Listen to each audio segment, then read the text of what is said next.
in the mail. You know what else I have been starting to do now? Oh, what you got there? Powdering. It's a Funko, but it's the Empire Strikes Back 40th anniversary.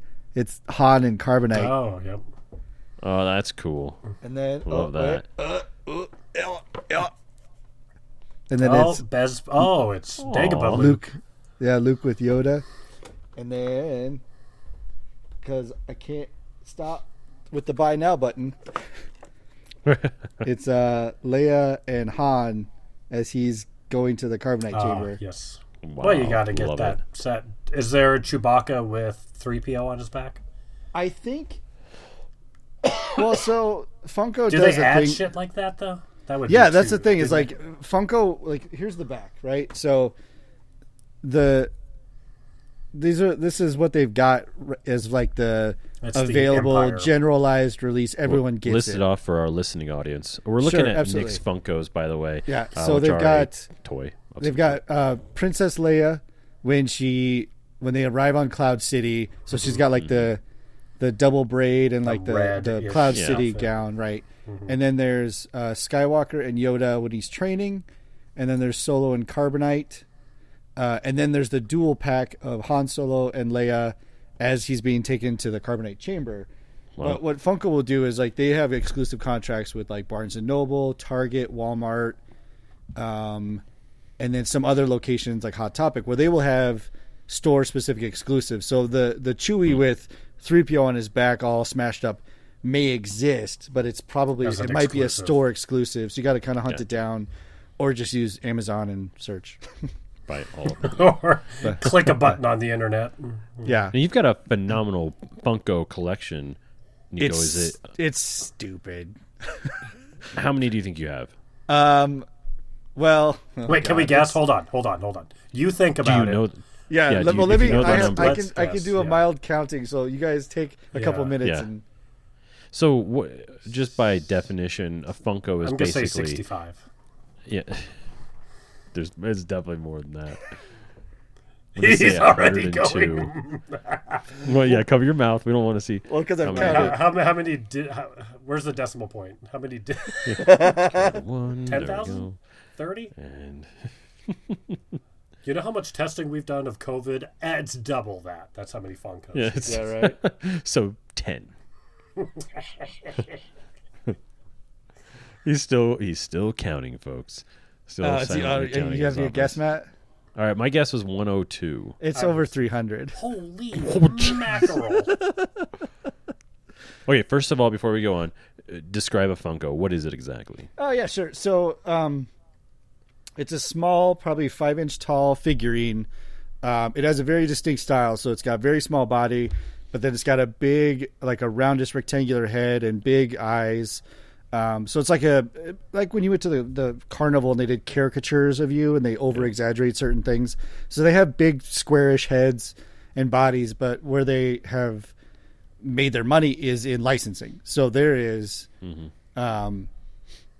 like just in front of me, I mean, there's movies. It's all pop culture. So there's movies, video games, TV, comics. I've got like, oh geez. I mean, Marvel, Back to the Future, Harry Potter, British Parliament. That's my of course, favorite you got to have all of them. You got the Boris one. Justin Trudeau, that's a good one. And the Boris with COVID. That one. Yeah, exactly. Exclusive. Yeah. There's the Boris with him saying it's not a real virus, and then him actually having it. So it's all just like pop culture stuff minimized down into these cute little figurine things. And it started with I got the Sheldon from Big Bang Theory, but then it's exploded. That was number one for you. I think that was the first one I ever got. Yeah, it was a gift. But now they've done such a good job with them, and then they've moved into other things. Like they've got vehicles. So I've got one with like Marty McFly in the Time Machine DeLorean. Does he fit though, or is it smaller? It's like the car is about the size of like a tissue box, and then there's a little plug that he just like stands because they didn't reshape the Funko figure. Right. Very rarely are they actually not in just like almost like a T pose, like legs, arms. But sometimes people are like holding stuff. It's just recently that they started actually like articulating the models a little bit. Yeah, it's excessive. It's real bad.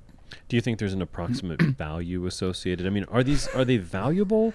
Some of them are. I mean, mine are hosed because I've taken them out of the box, so they're immediately half.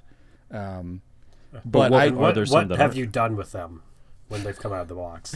Describe it. In detail. Well, it's funny because it's in those old movies when somebody would walk into like a room and it's like a doll room and all the dolls are just like staring at the door. That's kind of what I got going on up here. Are they all angled so they're all looking right at the door? If you turn to the side, they're still looking at you. They're all just facing out. Yeah, but yeah, if you walk in, there's over 300 eyeballs. Wow. And do you have a sound cue where there's 300 voices that go, "Hello, Nick," and the other heads spin a little bit? Hello, Nick. No, I haven't done that yet. Do you have any that are quite valuable or no? If they were in box, yes. The Sheldon one, oddly enough, is like $300, I think. It's like retail. They're, depending on which ones you get, retail they're anywhere from like $5.99 to $13.99. Mm-hmm. Some of them are higher. Some of them are like Comic-Con exclusive or like Funko-Con exclusive ones. There's ones that are variants, like they're gold plated, air quotes. Mm-hmm. I've seen there's a new Boba Fett that's all, well, I don't know if he's new, but that's a shiny emerald green Boba Fett. Yeah. Saw that on that'd be eBay, the thing that's like the exclusive up. one. So those are like 25 plus, depending on size and stuff. The vehicle I think it might have been a a Comic-Con exclusive. Yeah. So it's bleh. Well, it's fun. I mean, we talked last week about your Legos. Yeah. And I mean, behind Eric here, you've got quite a gaggle of toys. Some of them you've made yourself. Mm-hmm. Like actually made. Some things are kits or at least repaints. Yeah. Mm-hmm. And the funny thing with this stuff for me is it was all locked away in here, like out of sight, out of mind. Until just very recently where I said, oh, okay, if we're going to film video, maybe I should put this stuff to use. You guys want to have something behind it. So yeah, Neeko, are you able to flip your camera? Yeah, where's your nerd stuff? I know, I got to get my nerd stuff up. I don't have much of my... Wait, where is all my nerd stuff? That's a good question. There's some storage locker. And Mommy! Mom! Where's my nerd stuff? Where's my nerd? It's in a box called Matt's Nerd Stuff in the garage, I think. Nice. But I got to get I've got all my micro machines and things like that, and all the figures. I didn't really start. I mean, I've got obviously a ton of 80's Star Wars toys that we got when we were little, but I didn't start collecting until when this was before the prequels came out. That they started releasing the Power of the Force or whatever that line of Star Wars toys like were, where it was like they were all like these really weird jacked muscular versions, and then they kind of backed off the muscles and did a few normal ones, and this is all kind of before the prequels came out. That's when I started collecting them again, and I got a couple that are not like super, a couple that are valuable-ish or whatever, but those were weird. Those really muscly versions of the toys. I don't know where that came from. Yeah, it's people grasping at straws. There's a documentary series. I think it's on Netflix, and I don't know the title, but it's kind of like there's the Toys That Made Us. That's what it is. The toys, right? So they basically they run through like He-Man and Star Wars and Lego and Ninja Turtles. I watched that one. Yeah, my favorite part is every single one of those stories. At some point, they're saying we were 2 days away from total bankruptcy. Right. Every single company is like we were one stiff breeze away from being totally bankrupt. Yeah, it's amazing. Wow. I don't remember which one I watched. I watched a little bit of one for just a minute, and that was exactly the story. It was something like that, where we were maybe a week away from having to file bankruptcy, and then everyone stared buying the Rubik's Cube or whatever it was. Yeah, it's a really good story. Like, some of them are super interesting. The He-Man one is probably one of my favorites because it was the best salesmanship ever. Again, they're, a day away from being bankrupt. Some guy took an old toy, put molding clay on it, and made this like jack dude. Right. And then he walked in there and said, we've got this great thing. We want to sell it. And he's like, I don't know. And he's like, I'm sorry. Did I not tell you about the Saturday morning cartoon? Having no cartoon whatsoever. A cartoon. Zero like, development. It's got nothing what? In the works. Yeah. And then they're like, well, So that cartoon, not, this is back in the 80s when not everyone had like cable necessarily. And they're like, well, how are you going to get the audience? He's like, did I not tell you about the comic book? Oh, geez, what am I doing? And he just this huge sell job of nothingness, and he sold the whole thing. Did he have a partner, business partner, that was standing in there the whole time going, what's he doing? Why just like crap in his pants. Yeah. And then like the like Barbie is based off of a German sex doll toy found in World War II. Why wouldn't it be? That's a Nazi small sex toy. Nice. Yeah, it's a little sex toy. An Aryan sex toy. Yeah. Right. Well, so that explains its popularity. Yeah. So it's a great series for Netflix. It's a good one. I just want to stick it to the Nazis is all. Right. That's what I'm doing with it. What's a great 80s toys, great segue into our topic for the evening's show, or today's show, depending upon when you're listening to it. We thought we'd discuss a little bit about 80s films. I think nostalgia is probably the hottest currency going right now. The driving force of everything almost that comes out. All of That's Hollywood not right original. now. Yep. Mm-hmm. Well, I was thinking about why some of this stuff, and we're going to get into this, but like why some of this stuff is so nostalgically great. And I think for me, it's because of technology. If you think about, like we could talk about Home Alone, right? Mm-hmm. Home Alone doesn't exist today. Right. Because everyone's got a cell phone or the internet or something. It would just be like... That scenario is... They get to the airport and be like, where are you? Right. Oh, I'll send an Uber. It's a movie Any that wouldn't happen. number of ways of communication to your parents via phone, instant message, whatever. So these movies in the 80s are such a great snapshot of where things were and the impossible scenarios that you could get into that just in today's world... Nope. Does not. I want to make a movie that takes place in like the Pleistocene with a bunch of cavemen, but then they have the same... It's like Flintstones, though. So they have all the same technology, but it's just like rocks and twigs and crap. Instant carrier pigeon. I'm gonna send you a tweet, and he throws a bird out the cave. I compiled a tiny list of movies. Well, I compiled a list of my favorites, and then also just a kind of a list of interesting films, because the 80s, I mean, not unlike any other era of film, but there's one thing that's interesting about them. It's when we started seeing legitimate fantasy and sci-fi as a genre. That was something that didn't really exist just due to technological constraints, but there were men and women in the industry that were pushing the envelope as far as it came to certain elements of technological advances, special effects, and then later on computer effects. And I mean, I think the thing that you would say across the board that's the most obvious of that would be the Spielberg and Lucas films, which some were sort of late 70s, Close Encounters and the first Star Wars, but I think that Empire was in Empire. They were both in the 80s. Was it was 80. Yeah, and the Return of the Jedi 1983, and then of course E.T. being 1982. Those are sort of benchmark films for that genre. Of course, E.T. being the one that you can look at and really say that is an 80s movie, because that people were dressed like the 80s, it looked like the 80s. But there's something so cool about how 80s movies of that style were filmed, just the way that it looks, that it created a sort of timeless production value that doesn't change when you go back and you watch it now. Because it's film, so it requires certain amounts of remastering and things like that to transfer it to a digital media. When you watch a movie like E.T. now, it doesn't look like an old movie.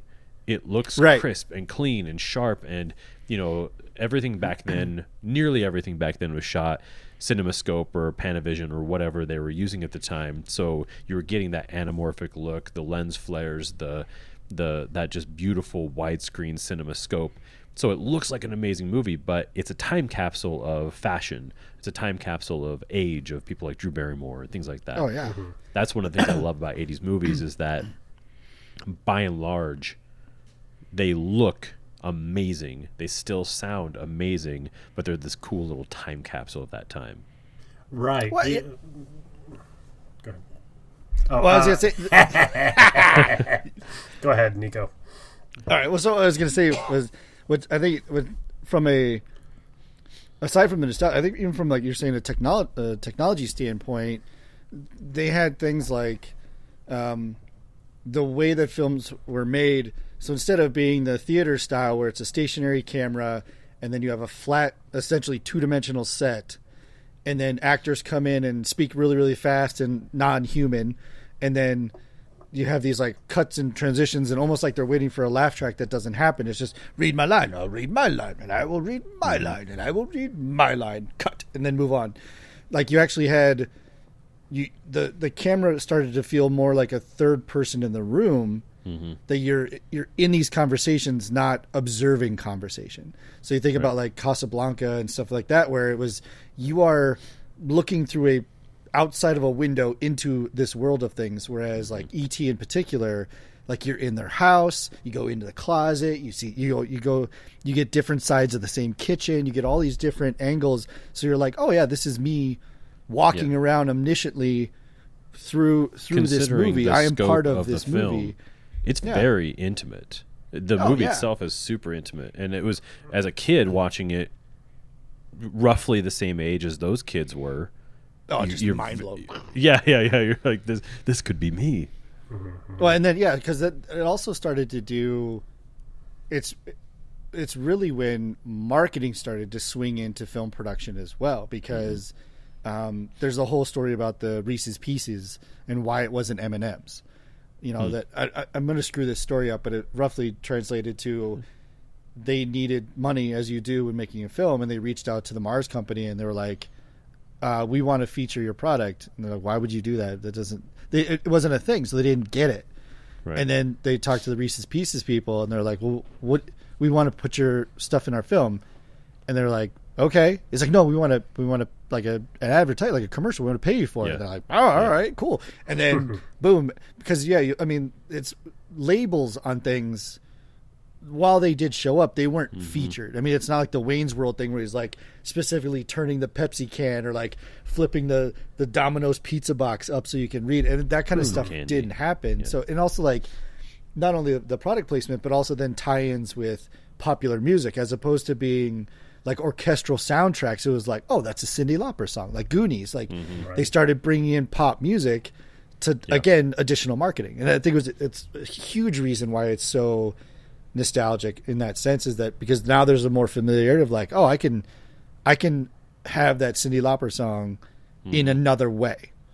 I can turn on the radio and hear it. It was and then there's music videos that are done. Then the band does a thing that then cross promotes the movie, and so there's a ton of cross promotion. And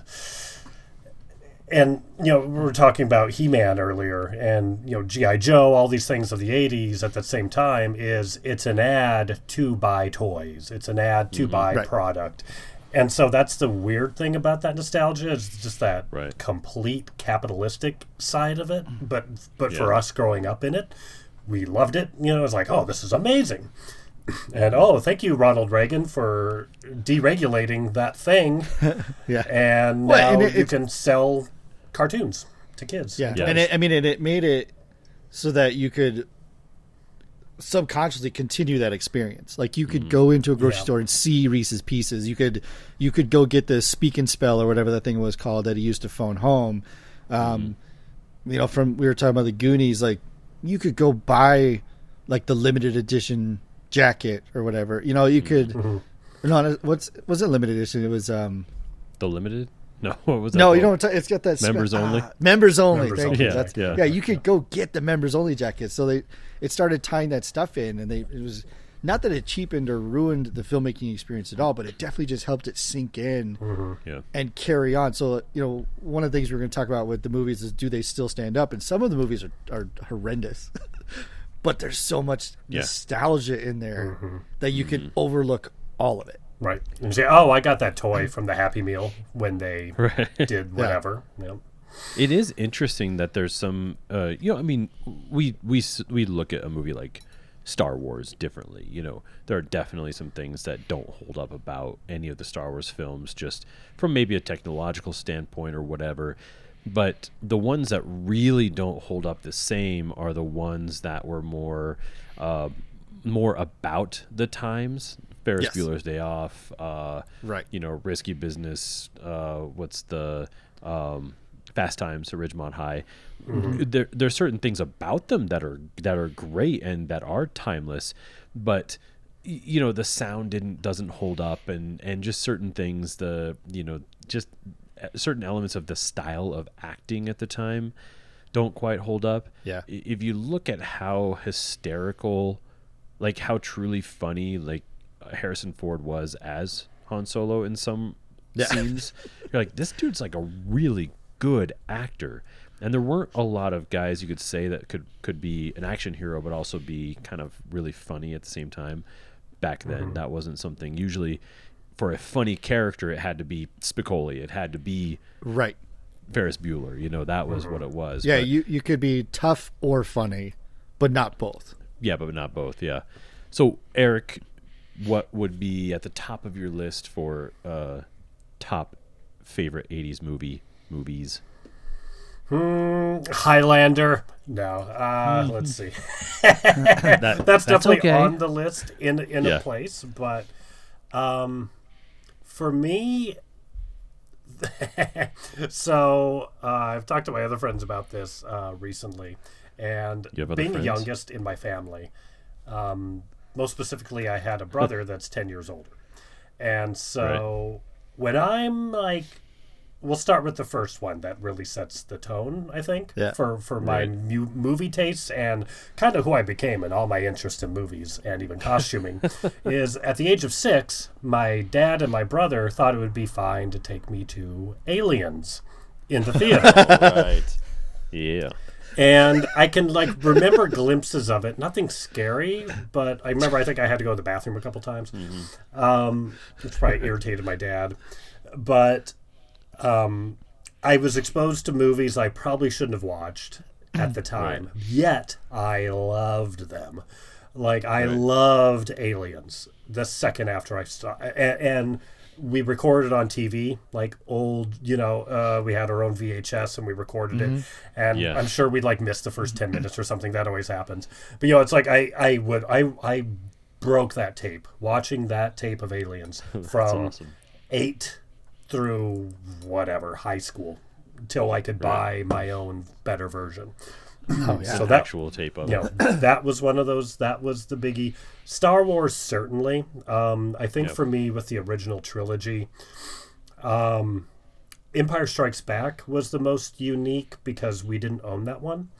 So it's like when I went to my grandma's house in town where there was cable, and that was this big thing. We didn't. It wasn't just the 3 channels we had back home on the farm. I seemed like every time I would go to my grandma's, Empire Strikes Back, and it would be Shark Week. That's the 2 things that always seemed to be happening. Or 2, maybe just back then, they just kept playing both those things over and over year round. Who knows? Just seemed like you were lucky. Yeah, exactly. So, those movies were special. RoboCop was the next one that my brother showed me that I was way too young for. But again, loved it. Didn't appreciate the satire and how amazingly funny that and sharp and just satirical that movie is. So that was definitely on the list. I did say Highlander earlier. That was one of those 2 my brother showed me when I was young, and so that had a big impression in terms of this fantastical, people who live forever and chop each other's heads off. I thought that was cool as hell when I was young. That would be. And just kind of thinking off the top of my head, Predator came later. I missed Predator when it was new.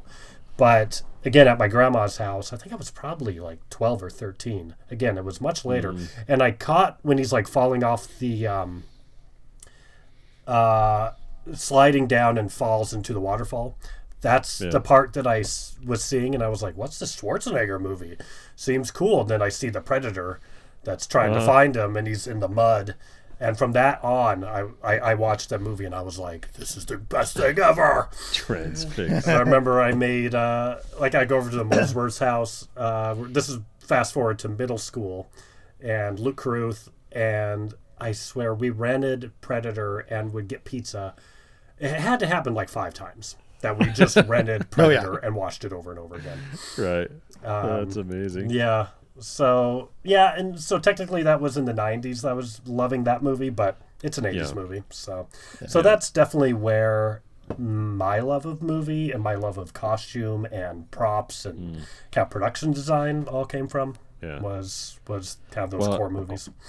Nearly all of that stuff at that time was all done practically, you know, and so there was no just fill it in green screen or little blue dots on a person. It was all done. And even if there was blue screen, it's still a model. It's still miniatures. It's still something, and it's composited in the insane way that they composited things in. Like, if you guys watched how they did the space battle in Return of the Jedi, just the process that they would do of like running, they would take a blue screen composited piece of a ship, but then they would essentially have to like cut it out and like run it through a machine so it gets put onto the film with the other elements.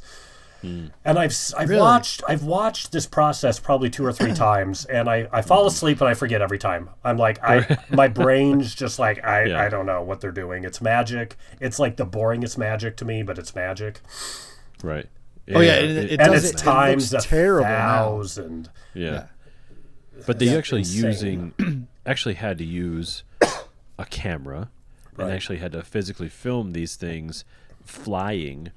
They would be on a wire, the camera would be on a gimbal or a wire, or they're both on a gimbal, cross each other to create that speed, and the camera's running at 120 or 200 some frames per second, so that you're getting that the explosion or the flyby or whatever it was, and had to do that over and over and over again, physically creating the actual space battle in a physical space.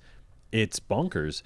In a way, makes more sense because you're actually creating a battle. You're creating something physically that you have to actually film.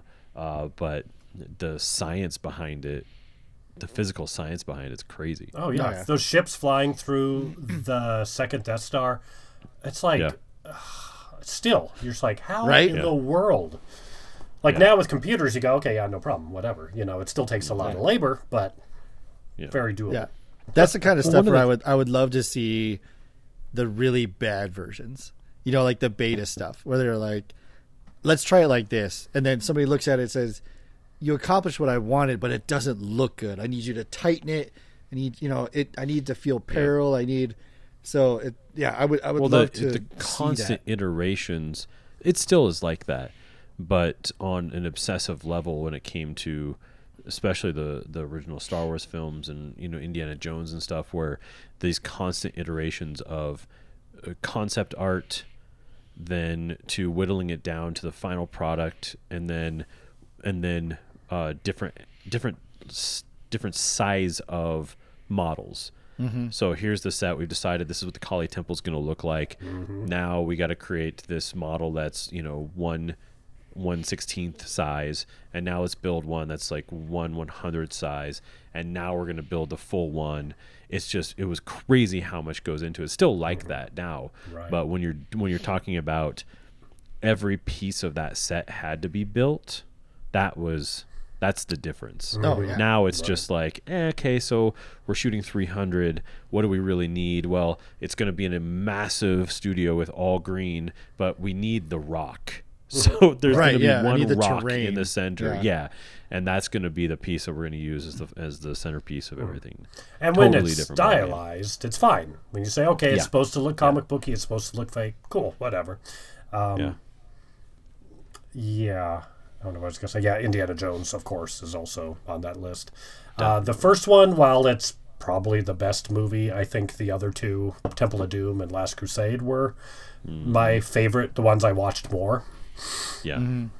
Temple of Doom is probably my favorite of the three, Yeah, but didn't become my favorite until later on in life. Yeah. Until I was old. Well, that's one of those movies, and I'm sure there were people that were like cranky about his sidekicks in that, because it's like, it's like this kid, and then this whiny lady, and it's like, it's perfect. It's great. It's So a good, completely different cocktail. You get to see that character with completely different people, and it brings out different things in him, and it's like that's what made that great. That's the magic of Indiana Jones in general. It was a true serial character. I mean, storyline where nothing connected. It didn't need to connect, and that's where the fourth movie was a POS, because they decided it had to all connect. Let's bring Marion back. Oh, he's got a son. All this kind of nonsense. It was just, that was the magic of Indiana Jones, was every adventure was new. Right. And when they did bring a character back, when Sala came back in Last Crusade, that was awesome, because now you get to see that character doing something completely different. And that was sort of the magic of that character. He was a third-party character at best. Like he didn't. It wasn't Miriam. It wasn't the love interest. It was the kooky Middle Eastern sidekick, or a vendor. But that's what made him fun, is that they brought him back and gave him purpose and gave him a comic relief role, and that's what was fun about it. And what's his name got to go out on an adventure too? Marcus Brody. Yeah. Marcus, yeah. I think the thing that I miss the most about 80s films, in terms of how their style, is the matte paintings. Sure. I think that matte paintings is a completely lost art. It's not something that we do not use them in film anymore. It's digital matte paintings now, like they still happen. But that charm, I think that's what we're talking about with so much of this stuff. Whether it's set building, whether it's miniatures, whether it's matte paintings, it's the charm of this tangible thing that's there. Where it's like, now we're to a point, and even there's filmmakers that are trying to bridge the gap, that are saying, okay, you know what? It's not all green screen. It's not all blue screen. The prequels, these certain movies that went all the way proved, okay, maybe that's too far. We found the line. We got to bring it back. And if we're going to do CGI, it's got to bridge still with some amount of practical. Or we need, at least for the actors' sake, to give them enough of a set and enough of something to be able to kind of interact and pretend like they're acting. It's not all theater. Because unless you're theater trained and amazing at it, it's hard to do. Yeah. I think the paycheck makes up for it, maybe. Those sorts of films. Right. But I mean, certain things that, there's obviously the storehouse at the end of Raiders of the Lost Ark, which is, an iconic matte painting. But I think the one that was the most impactful to me as a kid that I saw was in Temple of Doom. There's a sequence where they're showing the exterior of the palace after Indy and everybody has gone to the palace, and I think it might be before dinner. And it's this matte painting of the side of the palace, and Indiana Jones is in the window, and he's sitting in the window, and then he kind of turns, and that's how, establishing shot. He goes back into his room, and then we cut to inside of his quarters. And I thought it was real. And then I got this book that was the art of Star Wars and Indiana Jones, and it's a book that chronicles the artwork and the models and the things like that of all the Star Wars and Indiana Jones movies. But this was all obviously I think the book came out in like 1990 or something. I'm thumbing through the book, and that scene is a matte painting, and I was just like mind blown, because I thought it was a real palace in India. Turns out it was actually just a magical painting by an amazing artist. Is that the moment where he's yelling, "Hey, Short Round, where's my razor?" I think so, yeah. Yeah, it might be. Yeah, it might be right in there. Good movie. Yeah. So, Neeko, how about you? So my list was, I was trying to think back to, because there were a ton of great movies in the 80s, but I was trying to think back to kind of what Eric did. Like, what is the one that I know if I owned it on VHS, I definitely wore it out? Or if somebody was to go back to, we didn't have a Blockbuster in Morgan. We had that other place. But if you were to go back in my video, yeah, if you were to go back to my rental history, so I had like 6 or 7 I could think of. Some were super obvious, like Goonies. Watch the bejesus out of the Goonies. But then some of the weirder ones. So like Monster Squad. That's on my list. Teen Wolf. Teen Wolf. Back to the Future. Oh yeah, Back to the Future, absolutely. Ferris Bueller's Day Off, Ghostbusters, and oddly enough, Karate Kid. Nice. I probably watched Karate Kid 20, 30 something times. Yeah. Yeah, it was. I mean, I don't know what it was. I love all the theories now that Daniel was actually the bully. Like, but well, they're playing with that with that new show, right? I haven't watched the YouTube original. Kind of, yeah. I haven't seen it either. But yeah, so yeah, my list was based off of what are the movies that I know I didn't just watch like 1 or 2 times. Like I just every time I went to the video store, beeline right to it. Is it here? Off the shelf. Yeah, Teen Wolf. I mean, it was the 80s were great for Michael J. Fox. So, and he was like a little older than us at the time, so it would have been like a big brother, like that cool high school kid. Kind of thing. Well, and he was just like, I feel at some point a couple of years back, I happened to catch a Family Ties episode, and you could just see when you see that show and him, he's just like dancing around everyone else, just absolutely acting. Just he is that character, you know. It's like Sheldon, I think, kind of hit that. There's those rare characters in TV where it's like the actor and that character just come together, and that was definitely him. And yeah, he was hot to trot. Bateman had to pick up his pieces. Teen Wolf 2 or whatever that was. Yeah. Oh, that's right. Yeah. Jason Bateman. Yeah. Yeah. No, it was funny too because I watched a while back. This is literally a while back. I went through like an 80s like a nostalgia kick, and I watched Monster Squad again. And another great thing about the 80s is this is around when I think the MPAA, which is the unofficial official rating system for movies, was kind of like being formed, was coming in. There were parent groups and stuff that were forming, and so. I think Pretty in Pink is rated PG. PG. But there's full nudity. There's multiple sexual references and like drug use with teens. So no PG-13 yet, right? Yeah, no, yeah. Was that temporary? But like in Monster Squad, they use an F word, which is not the it doesn't rhyme with truck. It's a derogatory term for people who are fans of same sex. Yeah, you're right. But that's in the 80s. That was just a term. That was just, it was a way of saying like, I'm not being careful here, but it was a way of saying like loser or dweeb or geek. It was to call somebody a and like the Louis C.K. bit. Yeah. So not that we mentioned him anymore. Monster Sorry. Squad, in Monster Squad, it happens in like the first 10 minutes. Yeah. I mean, it happens in Bill and Ted's Excellent Adventure too, of all things. But it's just like it was in the 80s movies, just prevalent. Just they threw it out. Let's talk about Monster Squad for a second. Eric, have you seen it? Is that the one with Fred Savage? No, what's that one? I haven't seen it. Monster Squad. That's Little Monsters. Yes, with Howie Mandel, which is also a movie which is kind of amazing. Part of that one too. Yeah, but I don't think I've seen Monster Squad off the top of my head because it's been about a year since I saw it last. But it doesn't. I don't think it has anyone that we would call famous now. It's what's his name? There's a guy who plays the werewolf who.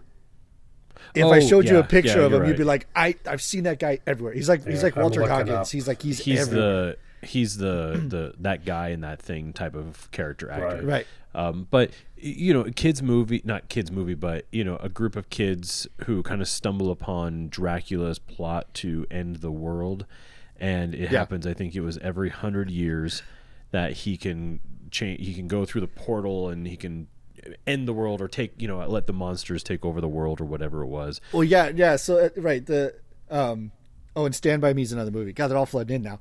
But yeah, so no. So movies, at the beginning of the film, like Van Helsing and the vampire hunters banish Dracula to another realm. Right. And then every 100 years that realm opens back up. So Dracula gets out, and in order to break the portal open permanently, he gets Frankenstein's monster, the Wolfman, a mummy, and Swamp Thing.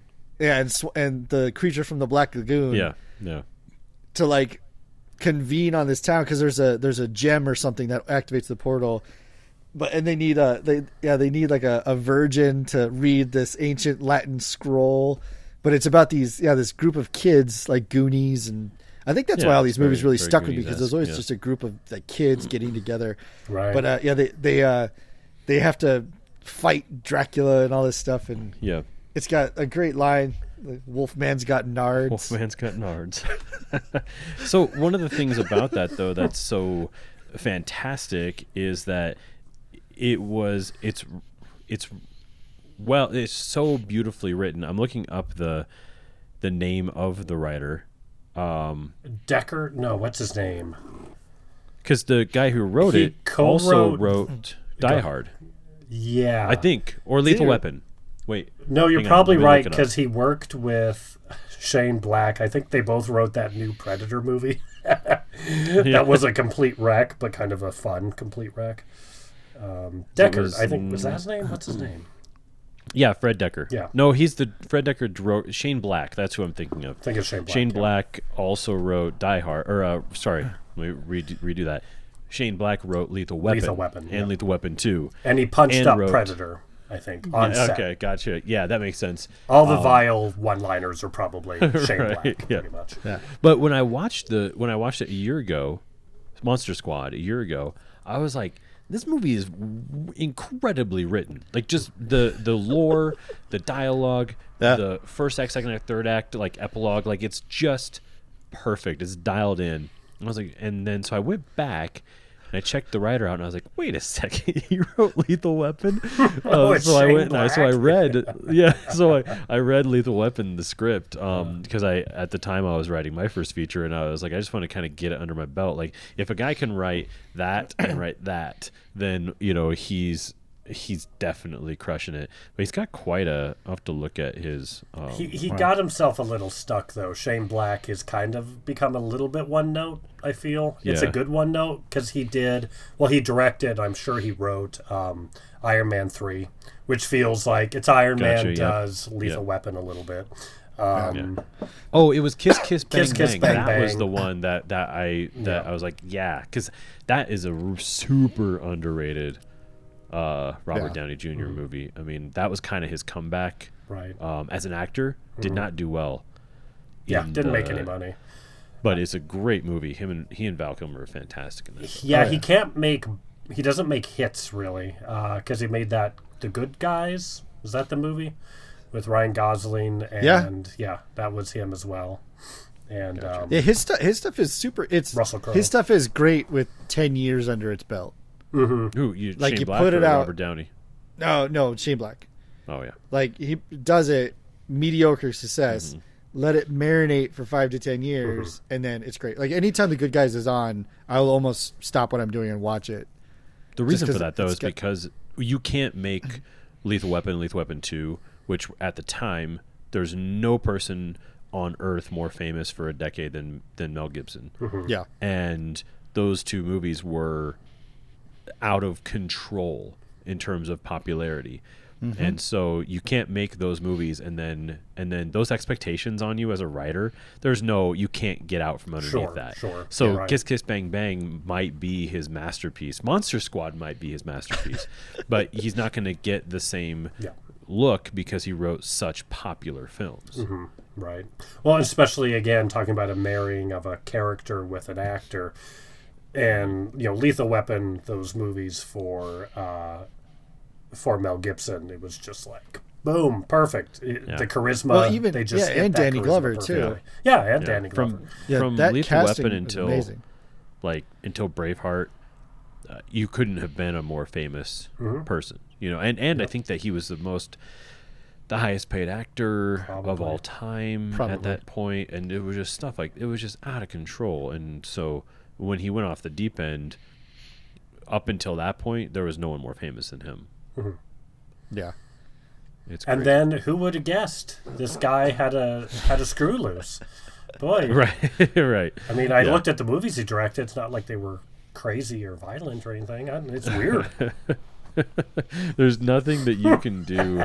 It makes you wonder, like, what happens. Does the fame do something to you? Do you become famous because there's something going on up there? I think it was a little of both. A little bit of both, because I don't think that you can be that vulnerable as a human on camera and not have just this insane open portal to your soul that in some way has to go crazy. I'm watching the documentary on ESPN about the Bulls, The Last Dance. So it's about the Chicago Bulls, and it's focused on their last season of that second three-peat, but it's really cool how they're bouncing back and forth between the eras. But one of the episodes this week was focused on Dennis Rodman, and he was arguably one of the best defensive basketball players at the time. But now that we look back, he's probably one of the best of all time.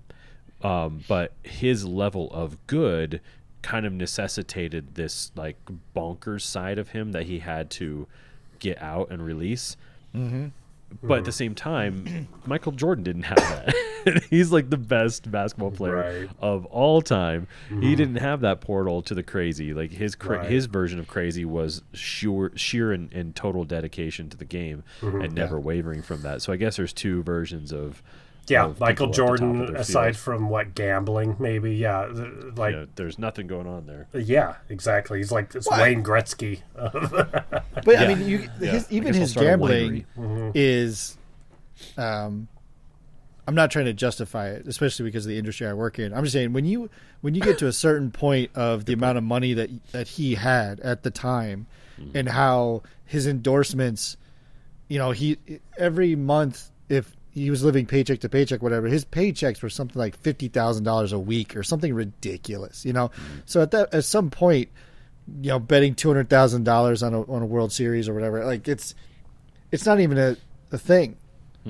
It's and I'm not trying to justify. It's so irrelative to him because you're like, I'll just make another Air Jordan and pull in $25 million in endorsements for it.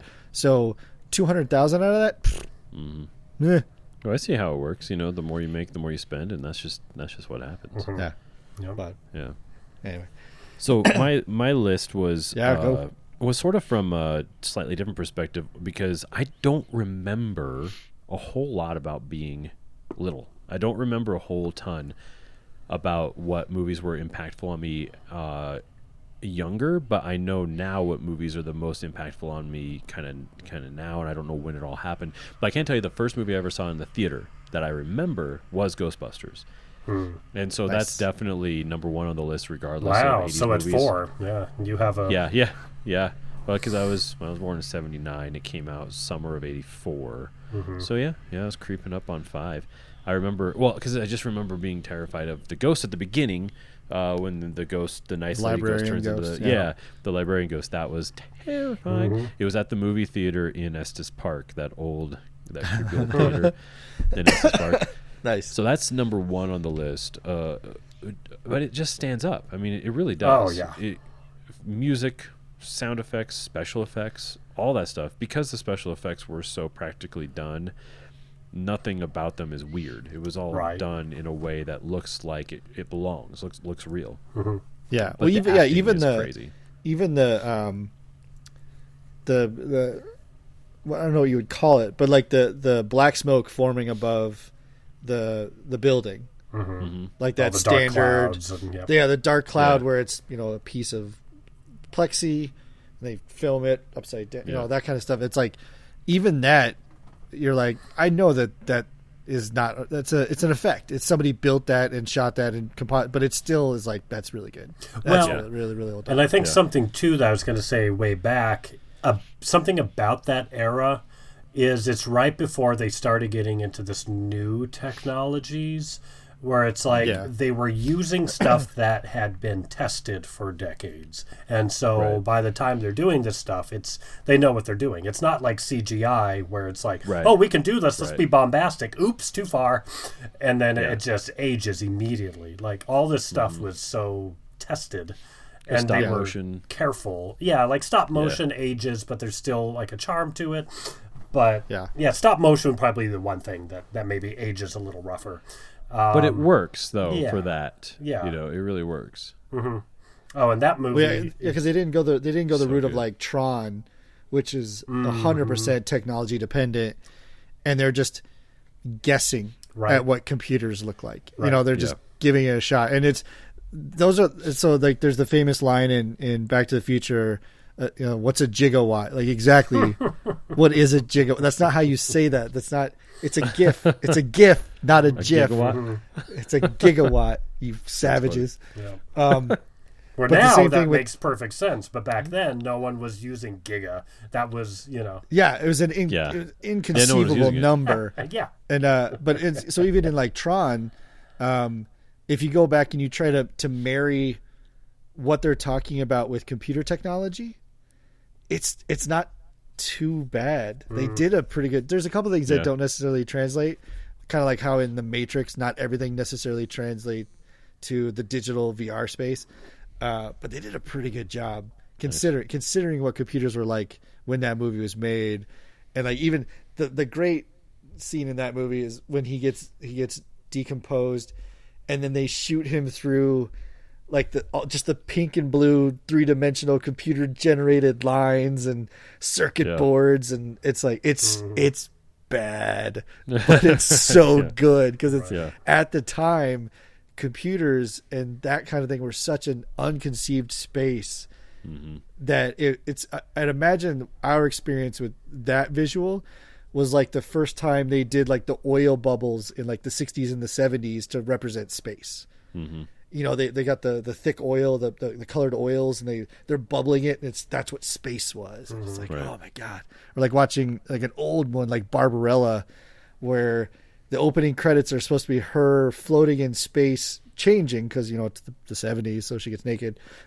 But the way that they shot it, because of like the high res redo of it, you can really see what they did, and so you think you're looking at it on a flat plane and she's floating in space, but you can tell what they did is they pulled the camera up and they're doing a top down shot, and she's laying on this giant sheet of clear plastic because the resolution now is so high you can see like her move, and then you can watch the reflection of the lights in the plastic as it bends, and you're like, oh, the mystery is gone, but damn, that's impressive.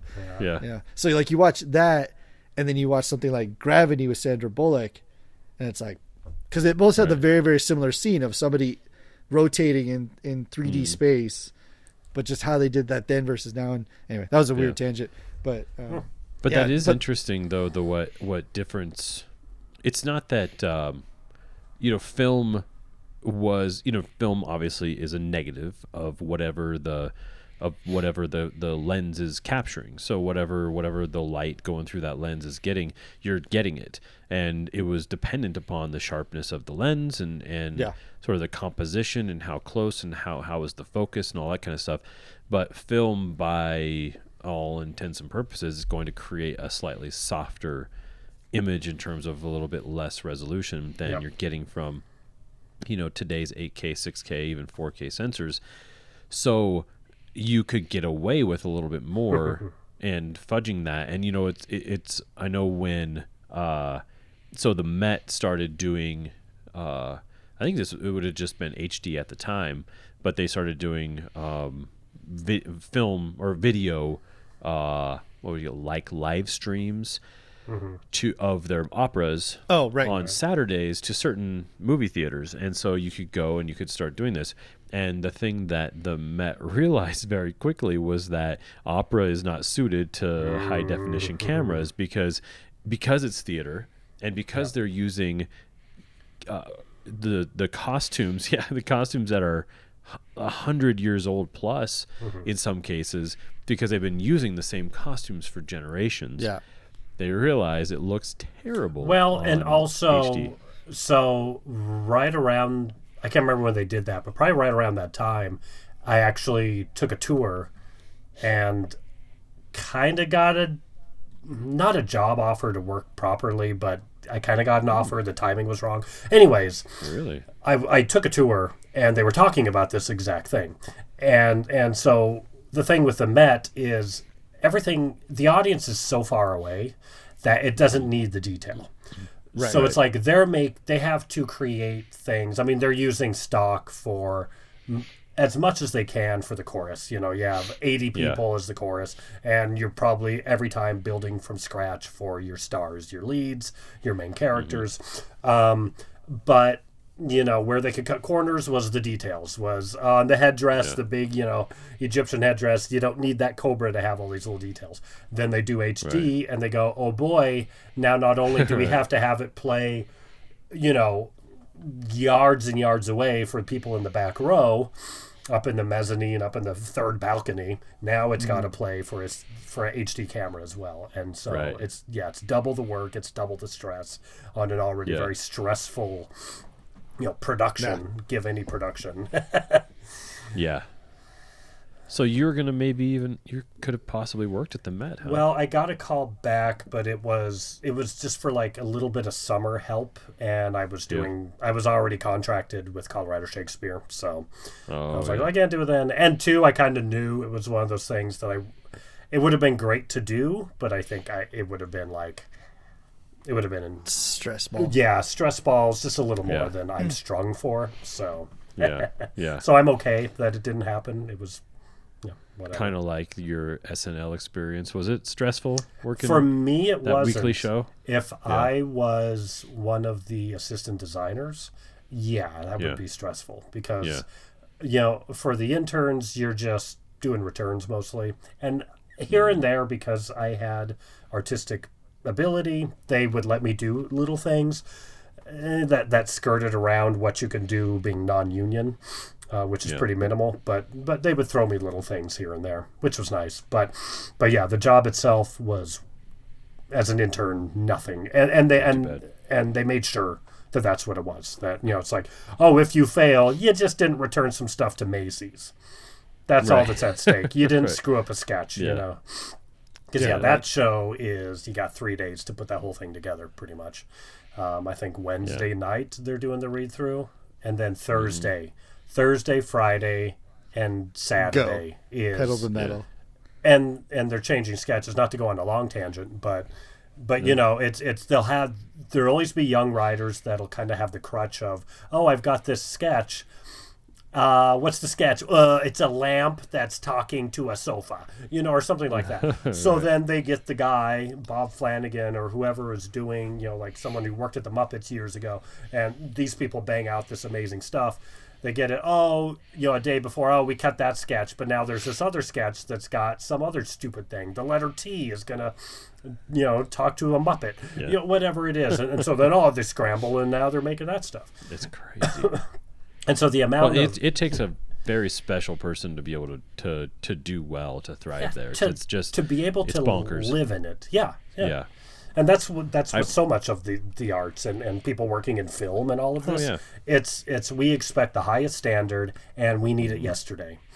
And here's some money, but it's not like money can really solve when you have no time. So it's like, I'll take time over money all the time. Definitely. Yeah, absolutely. And these people can polish a thing. They know how to just make a thing look like it's like, you don't know how long they took on it. Heck, maybe they took a month and they took a day and a half. Yeah, it's crazy. So back to the list. Three Amigos, super Three high. Amigos. No, I was going to bring that up with Three Amigos, super high on the list. Yep. I mean, excuse me, kind of a, it's a period piece because it takes place in the 20s or 30s, something like that.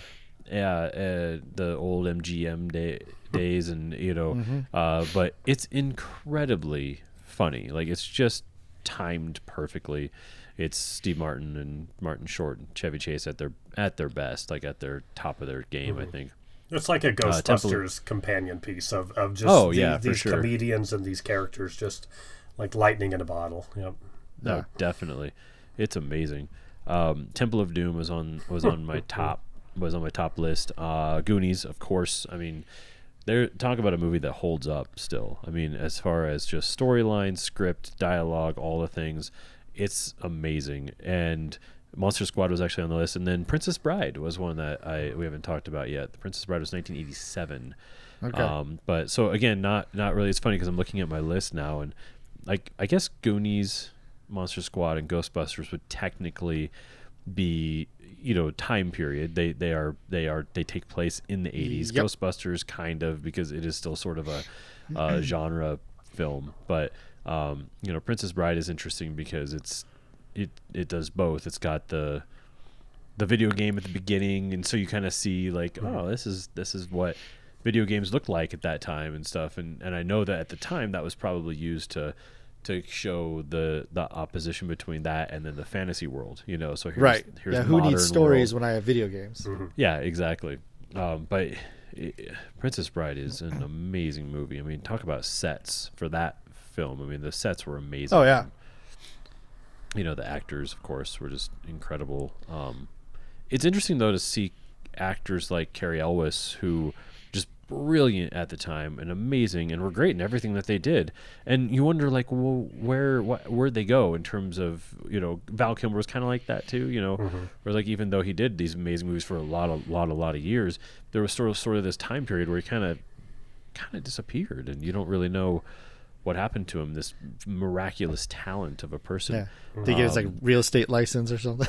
Yeah, right. Yeah. But Princess Bride definitely on the list. A couple of honorable mentions. Karate Kid was on the list, of course.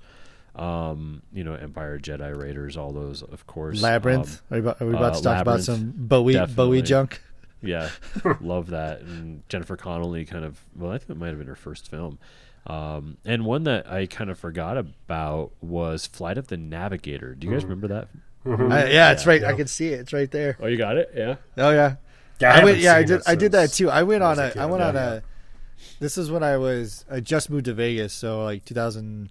I moved here in 2004, so this is probably like 2007, and I went on a DVD kick, and I bought like Flight of the Navigator, Labyrinth, Legend, The Last Starfighter.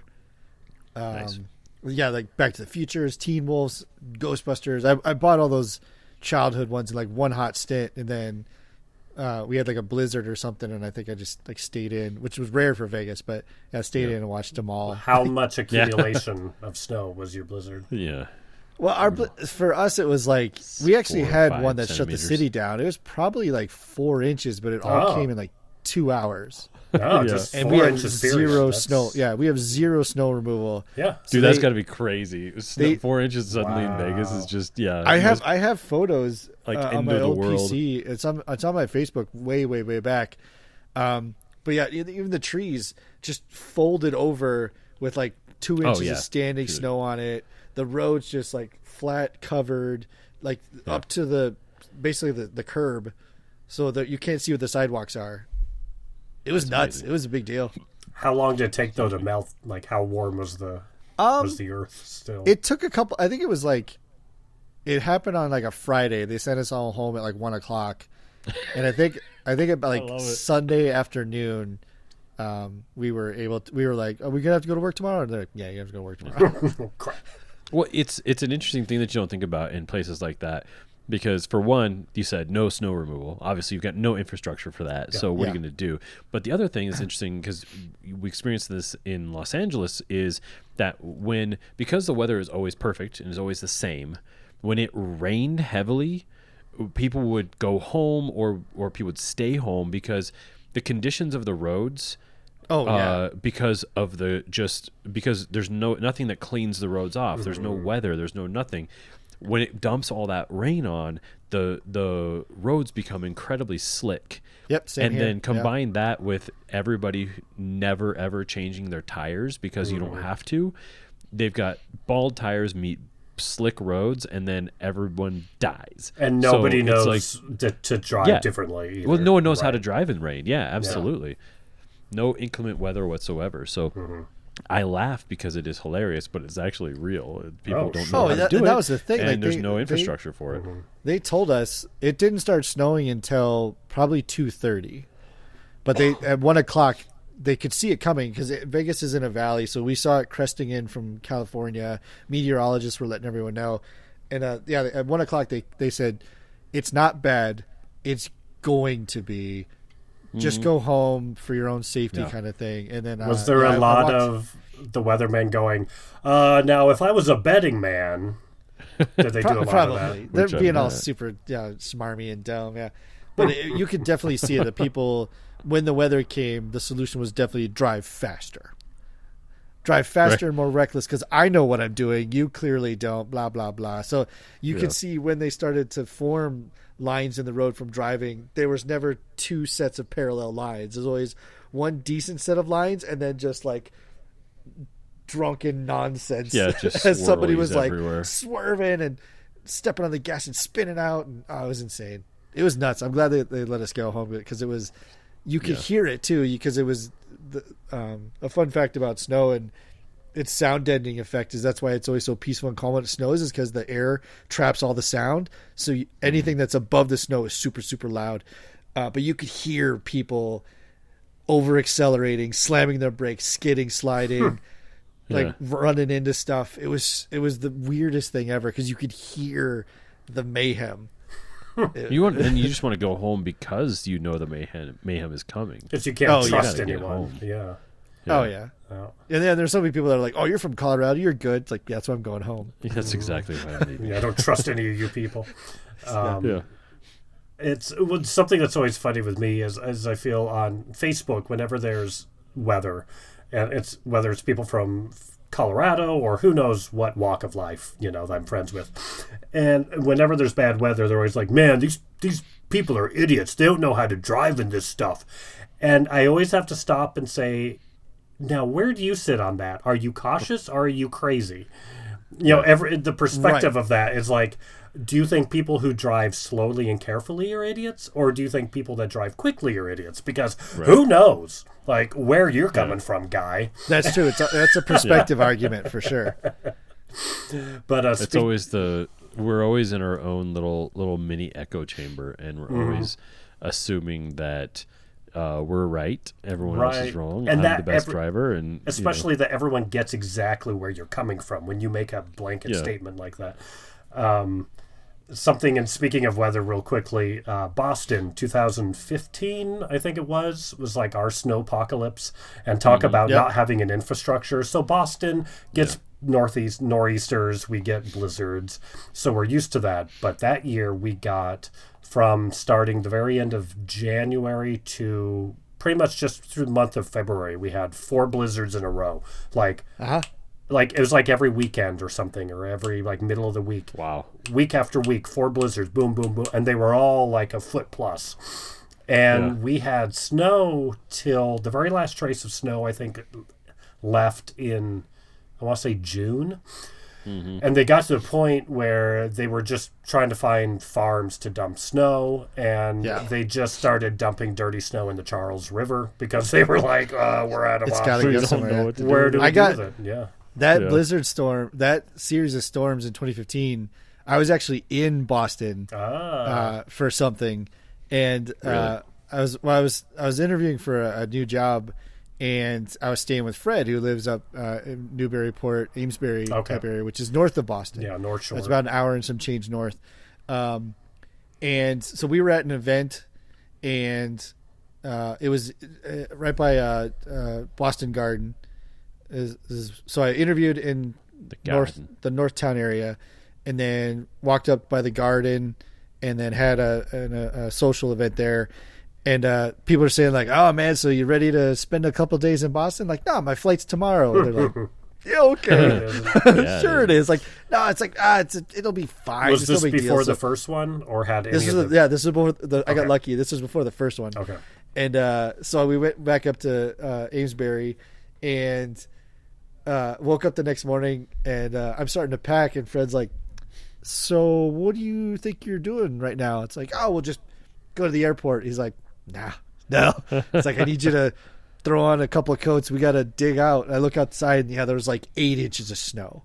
Jeez. It was so thick that you couldn't even use a snowblower. You had to go through with a shovel to take the top layer off, just to get down so you could then take the second layer off so then you could attempt a snowblower. Right. And it was, and he's like, even if I get you out, these roads are a foot deep still. So it's like, so I ended up spending like an extra, like, I think it was like 3 or 4 days. I had to call my work and be like, I'm in this and I'm stuck. What do you, and they're like, well, just stay safe and do what you can. So, it was really funny, but it was definitely when I was like, oh, it's fine. It's just a little flurry. It's no big deal. They're like, okay, buddy. JK. Sure. And then it happened 3 more times. Right. In a row. That's crazy. Yeah. At least we broke records. You know, we got to that point where people were like, I hope it doesn't snow anymore. I was like, at this point, let's break the records at least. It doesn't matter. Yeah, go it's like, for we it. better have something to show for this. Yeah. But that was after, I think, the about. second blizzard. The Patriots won another Super Bowl against whoever that year. And they insisted on having a parade right after the second blizzard. And so it's like there's like Charlestown and there's different areas that are just buried and nobody can get out. And they're like, oh, priority is clearing the way for the duck boats because we need to watch our Tom Brady. And I was like, all right. And I made the joke on Facebook. I was like, well, just make sure if you guys have trouble, if it's slick, just deflate your tires a little bit on those duck boats and you'll be fine. Should be fine. That was the Deflategate year, I think. Oh yeah, that was the year that they came back from like 1 million to 0. Yeah, just in take the a little Super air Bowl, out. right? I think that it? was the. Yeah. I think that was later. No, the most recent, not the that year that they beat the Falcons. They got in that like was 5 more That was times after that. Deflategate year. Yeah, because I remember only because Tom Brady missed the first, whatever it was, 4 games of that season, and so everyone was like, "Wow, we're not going to the bowl this year, and not going to happen this year." Okay. Yeah, and then they still did it. They still made it. I think that was the year when it happened.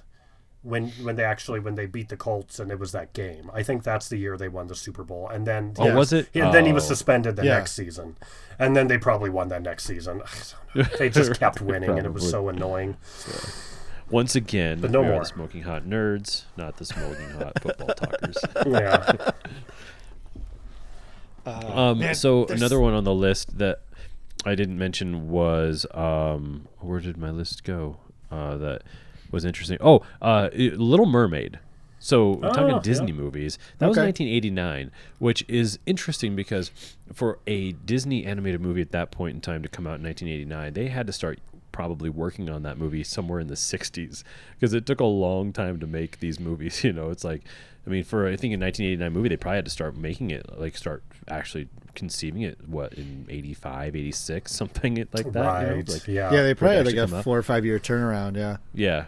But I think movies are interesting during that time period because that chunk in the center, like the 1984 to 1986, 87, like that to me was like really the 80s. I feel like earlier movies just felt like the 70s still, like movies kind of earlier in the 80s, like even E.T., they still had like a very, the fashion, the hairstyles were all very like 70s feeling still.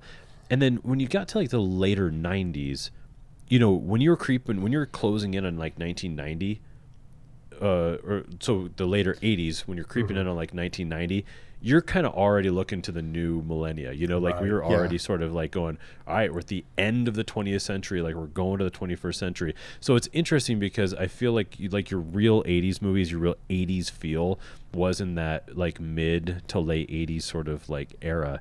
And then once things were like, because I think Karate Kid 2, I'd have to look and see when that was made. I think it's 1988 or 1989. And Daniel Russo has this fantastic line where he says, I don't know, Mr. Miyagi says something outdated, and Daniel says, "Come on, Mr. Miyagi, it's the 80s." And I remember that as a kid watching that going, well, it's 1989, so not really the 80s anymore. Right. Like you're getting out of the 80s. It's now almost the 90s. But it just that feel, that's where like Ghostbusters and Goonies, those truly feel like the 80s, and those like right in that chunk, that center chunk. Because if you think about like Hook is a great movie, but it was 1991, not that far off, the 80s technically, but definitely doesn't feel like an 80s movie. No, or like Terminator 2. Right. That definitely right? feels 90s. Yeah, that's 91, made in Yeah. 1990, yet it feels nothing like an 80s movie. Right. Yeah. Or Abyss, Definitely. even. Going back, that's like 89, and that you would kind of say, Yeah. you could put that in the 90s if you didn't look. Yeah. Absolutely. Well, a good one for the 80s, though, too, was Weird Science. Weird Science was 1985. And that's Any of the John one. Hughes films, yeah. Yeah. I mean, that's a classic, but it just looks like the 80s. Like, 80s always, to me, looked like people were real uncomfortable. There was something about the hairstyle, the glasses. It just feels like they weren't, like, you okay? Oh, yeah. Well, they were definitely making exceptions to fit in, because if you look at like specifically the 80s, and you can blame MTV and all that stuff and the proliferation of television and stuff, the flock of seagulls hair, like the off colors, like the 9-foot shoulder pads, the hammer pants, like that kind of stuff, that does not come in the JCPenney catalog that shows up every season on your front step, or the Sears catalog that shows up. That stuff's not there. That's straight from the television kind of stuff. So it's very, very interesting watching those progressions, because you think about, you can still say it today, some of the fashion of today is exhausting, in the sense of, you try to compliment like Lenny Kravitz. How long does it take for Lenny Kravitz just to like get ready to go out, or like Johnny Depp when he's in his full Jack Sparrow thing, like that must take him like an hour and a half to try on one of 90 brass rings, and like this I'll do this scarf but only these 7 earrings in this ear, and maybe this pork pie, like that shit's exhausting. It's so much effort. But the 80s was I like, want to be more like that, though. But I want to be like that. Looking into an 80s closet and like having, so which 4-foot shoulder pads am I wearing today? My crushed blue velvet or my neon red? Oh, sure. But then I've got these patent shoes, and oh man. Well, very similar to Christian Bale's character in American Psycho. It's like just, this whole regimen in order to go out the door. But there's certain guys, though, that I'm real envious of certain looks, like Jason Momoa. I want to be able to dress like him. I don't know the guy's name, but what's her name? Zoe Saldana's husband. Like, you see pictures of them. It's just, it's like this amazing. It's kind of Johnny Depp-esque, where they can wear like open collar dress shirt with some kind of vest, with some kind of sport coat or jacket, with some sort of amazing coat over that, and then 3 billion necklaces and 17 different rings and all the wristy, things in the world, and they just look so hot, and their hair is just perfectly disheveled, and I'm like, I want to look like that guy. Well, yeah, like, they don't look like they're Momoa. forcing it, or they don't look like they've been dressed. Like, he's perfectly dirty, but his whole outfit costs about $20,000. Right. So yeah, I want to be able to look that cool. I don't know, man. It's possible. It could happen. Never say never. My fear of ever becoming famous enough to go somewhere is that I would definitely show up in like the critical eye of like, oh, so this must be a PA who snuck onto the red carpet. That's his men's warehouse suit. Do it. You don't want to. No, you should go all in. If you're gonna go all in on fashion at any point in your life, it may as well be on a red carpet. What are you doing, Eric? I feel like my camera lost focus. For those of you who don't know, Eric got a new webcam, and it's constantly trying to focus on him. I've never heard of a webcam that had to focus. You guys can't hear it, right? No, I don't think I can't hear it. I looked at myself. I guess it's a I'm thing. Blurry. Yeah. Did you spend a lot on this webcam? I think it's the contrast. Like you're blending into your background on my screen, so I think it's having a hard time trying to figure out the depth of field. The problem is that, not to go into this. It's just like Logitech an 80s movie. But like I've had a hard time being able to like test myself how I look on Skype with this new camera. Yeah. Like I took time on Zoom and I took time on the Logitech app to kind of like get everything so it's all like, okay, it's lit well, the background's lit, it's all even. And then on Skype it's completely lit differently. So I think it's just having issues. Yeah. You look good though. Yeah, and your does it seem background looks better good. than It's last clear. time. It's definitely it's broadcasting at 60p or whatever. It's so you're in theory, crisp. it's not a expensive camera, but right now it's over $100 because everyone and their monkey needs a web camera right now. So so the market is it's one of those rare things. It's like toilet paper. It's digital toilet paper. Supply webcams. low, demand high. Yeah. Mine's 720p. I got not that long ago. Maybe. Well, I got it when we first started doing this again here. When I started going from a desktop, so maybe like 3 years ago. But it's pretty good. But ain't that fancy? Ain't as fancy as yours. Well, this one's like old. It's like from 2013. I think it's been the same model roughly. But yeah. It's C920, I believe. Yeah, maybe we should do a review on it. There we go. Remember, are you using a laptop, Neeko, or are you using? This is my laptop. Yeah. Yeah. Speaking of webcams, fun. So in 2000, right at the turn of the century, that's when like ICQ and AOL Messenger and Yahoo Messenger and video chatting just started coming in, and Logitech had their webcams.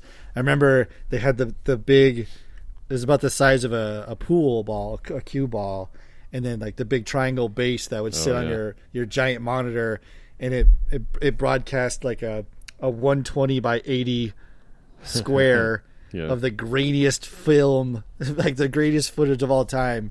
And we thought we were so amazing having webcast stuff. Because when I went to the Art Institute, that was one of our classes, is when Flash had just started to implement video. And the way that they did it was they basically transferred the image into vectors and then shot the vectors to the destination. So basically just shooting math that generated colors across the way. So you could get pseudo streaming video, and everyone's like, this is amazing. But if you think about like 120 by 80 is about the size of a watch face. Yeah. Right. So when you're looking at a website, you're like, just look at your watch and realize that's how big the video was, but it was 1/100th the clarity that like your Apple Watch is right now, or it was like, imagine if it was just literally 120 pixels by 80 pixels, right? Just little sheets of colored paper that big. It was such a mess. I mean, not even that. But if we you thought think we were about, so like, cool. My phone having a 4K Retina display.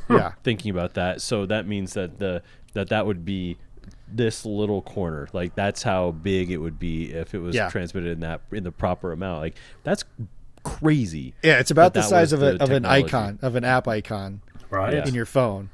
Yeah, it was nuts, and we thought we were the coolest because we were streaming this video and having video chats and stuff. So it's one of those fun problems to have now, where you're like, oh man, I'm not getting 4K at 6,000 by 4,800. Right. It's like I remember when video chat was 8K. black and white, and you're trying to talk to a girl in black and white, and you're like, do you have a light on? I do. Okay. Yeah, I can't even tell. You were chatting with girls all the way back then? Oh, that's amazing. I didn't even have the technology or the wherewithal to know what that was. Oh man, it was such in that time, in like the 2000, that was like right at the end of Napster, right at the beginning of LimeWire, all of these like these peer-to-peer streaming services where you were literally connecting to somebody else's computer, unfirewalled, completely insecure, and just sending data straight into their computer. And so there was various chat programs that popped up and video programs that popped up, because you were basically opening up, without getting too nerdy, a wide open channel between your computer and somebody else's. Mm-hmm. So they could, with the right software, they could take over your screen and all that kind of fun stuff. And some programs are even developed to, like, if you think about now with like Zoom and stuff, where you share a screen and you request control so you can draw on a whiteboard or whatever. Imagine that 20 years ago with zero security. Mm-hmm. So crazy. It was insane. But yeah, no, there was lots of like college chat rooms that popped up and interesting stuff. Mm-hmm. Yeah, that sounded more mischievous and mischievous than I wanted. We might have to have an episode on that. Yeah, it was. Oh man, It was Well, I used to play the true beginning of the webs, the interwebs. Yeah. Back before it got regulated. Played Poker Stars. I mean, thinking this would have been like 2004, 2005, something like that. Was the web kind of like international waters, essentially? Yeah, so you still there Yep. not been any decisions or discovery or even real knowledge, because it's remarkable how far behind the human can truly be when it comes to this kind of stuff, where Poker Stars started, and so you could just hop on with a credit card. Anything, any sort of card or bank, your checking bank account. transfer. You just need a routing number, yeah. Yeah, and just load up money and just play poker online against, you could be at a table with people from all over the world playing poker with real money. And I did it a few times, and it was super fun, and I got unbelievably nervous. I'm not a gambler by any stretch of the imagination. I'm way too terrified, and I can basically I can control my destiny completely. And when it comes to gambling, I can control my destiny into losing everything, because I can't mentally wrap my head around the idea of winning a game.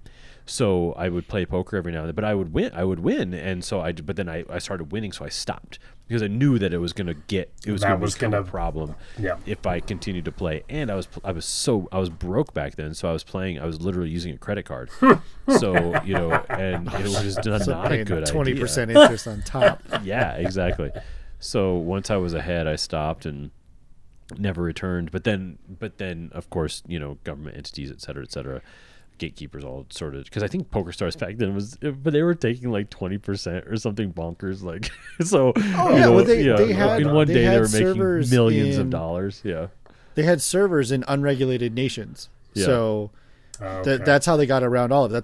That's how come you didn't have to pay income taxes. That's how come there was no regulation on it whatsoever. And at the time, their understanding of the internet was very, very childish, and they're saying like, oh well, the destination is in this country that we don't have regulation or extradition on. So some guy sets up a server farm in some little island off the coast of Costa Rica, and that's it. And the regulation on gambling is okay. Go nuts. That's it. Yeah. So then it was all shut down completely, and then reopened, I think, so that you could gamble fake money. You could still play poker, but it wasn't real money. Yeah. And then now I'm not sure exactly how it works. I think that now you can still do it under certain circumstances, but also I think basically people are just organizing their own online games and betting amongst them. Like they're betting the money on the game they're playing online with their friends everywhere, and then they're just Venmoing each other or whatever. Right, exactly. It's not. There's always a way around it. Yeah. And there was even there was Bitcoin poker. There's a time where you would buy fantasy credit, so it wasn't real money. It was like it was a fluctuating exchange. So it was like $1 was 100 fantasy bucks or some shit like that, and then you would gamble with fantasy bucks, and then to get it out, you would pay a fee, a translation fee. So it was 1 to 100, and then on the way back out, it'd be like 60 to 1. So they take 40% of that $1 off, and that's how they made the money. And there was multiple ways that they were all trying to maneuver around. Are you really gambling? And then there was like issues with server farms being set up that you thought you were playing 9 other people, but you were playing 9 other algorithms that were set bots, to regulate your win and loss and change your odds and learn your patterns. And it was interesting. It was interesting enough, and I know that what I do for a living, it was interesting enough to know that I want to stay as far away from it as possible. Right. Yeah. Well, there's games that are online that are games that you play, and it's brilliantly done by Vegas institutions where a person can get online. And I don't know if the people pay to play these games, but they're just apps like this, say Candy Crush or something like that. Not that, but a game like that. And the more you play, the more you earn. You earn these credits, and you earn the credits that go towards free stays in hotels in Vegas. And it's a brilliant move because what it does is it creates, and whether the people are paying for it or not in one way or another, they're going to pay for it when they get to Vegas, and that's the thing. Yes. They're creating this way of, for one, it's giving a little money to the airlines because then they can, you have to buy your ticket out there, but your stay is taken care of, plus whatever free buffet once a day or something. So they get 5-day stay at Caesar's Palace, plus one free meal a day. And so that money that they spent on you to stay there, they're going to get all that and more from the gambling, and that's the thing. Drinks, whatever it is. It's interesting. And I have to be careful what I say because of my license, but license to thrill. From a purely top-down standpoint, hotels do not make money. Casinos make money. Right. So if they give you a free 3-night stay, in advertising, that's a loss lead. Like they'll take that loss because it will lead to other profits. Mm-hmm. So but it is brilliant. They especially it feeds that subconscious. Like, I played this slot machine game on my phone and I was winning pretty good. I'm really good at this, and then they get here. And it's all regulated. So I'll be very, very straightforward. All of the winning in the casinos that are electronic is 100% regulated, officiated. There are no tricks. There are no bugs. There are no gimmicks. There are no, if I do this, I'll win more. If I do that, I win more. It's not. It's all statistics. That's how it works because that's how it has to work, which is something I love telling everyone I meet when they ask me, so what do you have to do? If I push the red button instead of the green button, is that going to win? No. That's not how that works. That's a thing. That's not even how my mind works. We could have a whole episode on the debunking of gambling myths that I've had to go through in the last 2 years. From friends asking you, or just people, family members, all that? All of it. All of it. I would not even... It's so funny because it doesn't even occur to me that that's a thing. I just always assume that I'm gonna lose, so I don't even think that there's a trick to it, or that you would think that there's a trick to it, or that you would even know, or that you would tell me if I asked you. Know, that's not gonna happen. You'd be amazed the stuff I've been asked. So, kicking back to 80s type stuff. So I was thinking about. What was the movie? I think it was called there was The Wolf of Wall Street, which is a current film, but is about the 80s. There was a movie called Boiler Room, which I think was in the 90s, but it was about Wall Street in like the late 80s, early 90s. And it's such interesting stuff because the timeliness of what the market looked like, or even the movie Wall Street with Michael Douglas. Like what the misunderstanding of the world was in those financial settings is also something that, like, you try to make that movie today and it doesn't work. They had Boiler Room was about a fake housing. It wasn't a hedge fund, but it was a fake brokerage that was standing up shell companies and then selling the stock on these shell companies to just average people so that they could take in the commission from the trade commission, and then they would fold the company. So they got all the money and the investors lost it all. But it was the earliest form of a Ponzi scheme because there was there's the head guy and then he had 10 underlings. Those 10 underlings trained 10 interns. The intern jobs were to get like 20 leads up to that first guy, and he was taking those 50% profit cuts. And only if and when you hit 20 deliveries in a month would you, on your 21st, then you would make the profit. But imagine getting it was literally cold calls. Like, they had phone numbers where they would dial it up. You're like, hey, John Smith, I've got this great opportunity. It's a new solar energy company, and all I need is $10,000. Like, can you mortgage your house and get me $10,000? I'll promise you $20,000 in 3 weeks. So that was the movie, and it's crazy because that was the sense of greed, and if you look at even the John Hughes films, the rich white American kind of thing of everyone's like a lawyer, works on Wall Street, and they just have money, just money. It's crazy. And today, if you tried to film Wall Street or Boiler Room, be like, well, you can't do that because there's the Federal Trade Commission, and Yeah. like you couldn't make a day trader movie in today's world. It just wouldn't be a thing.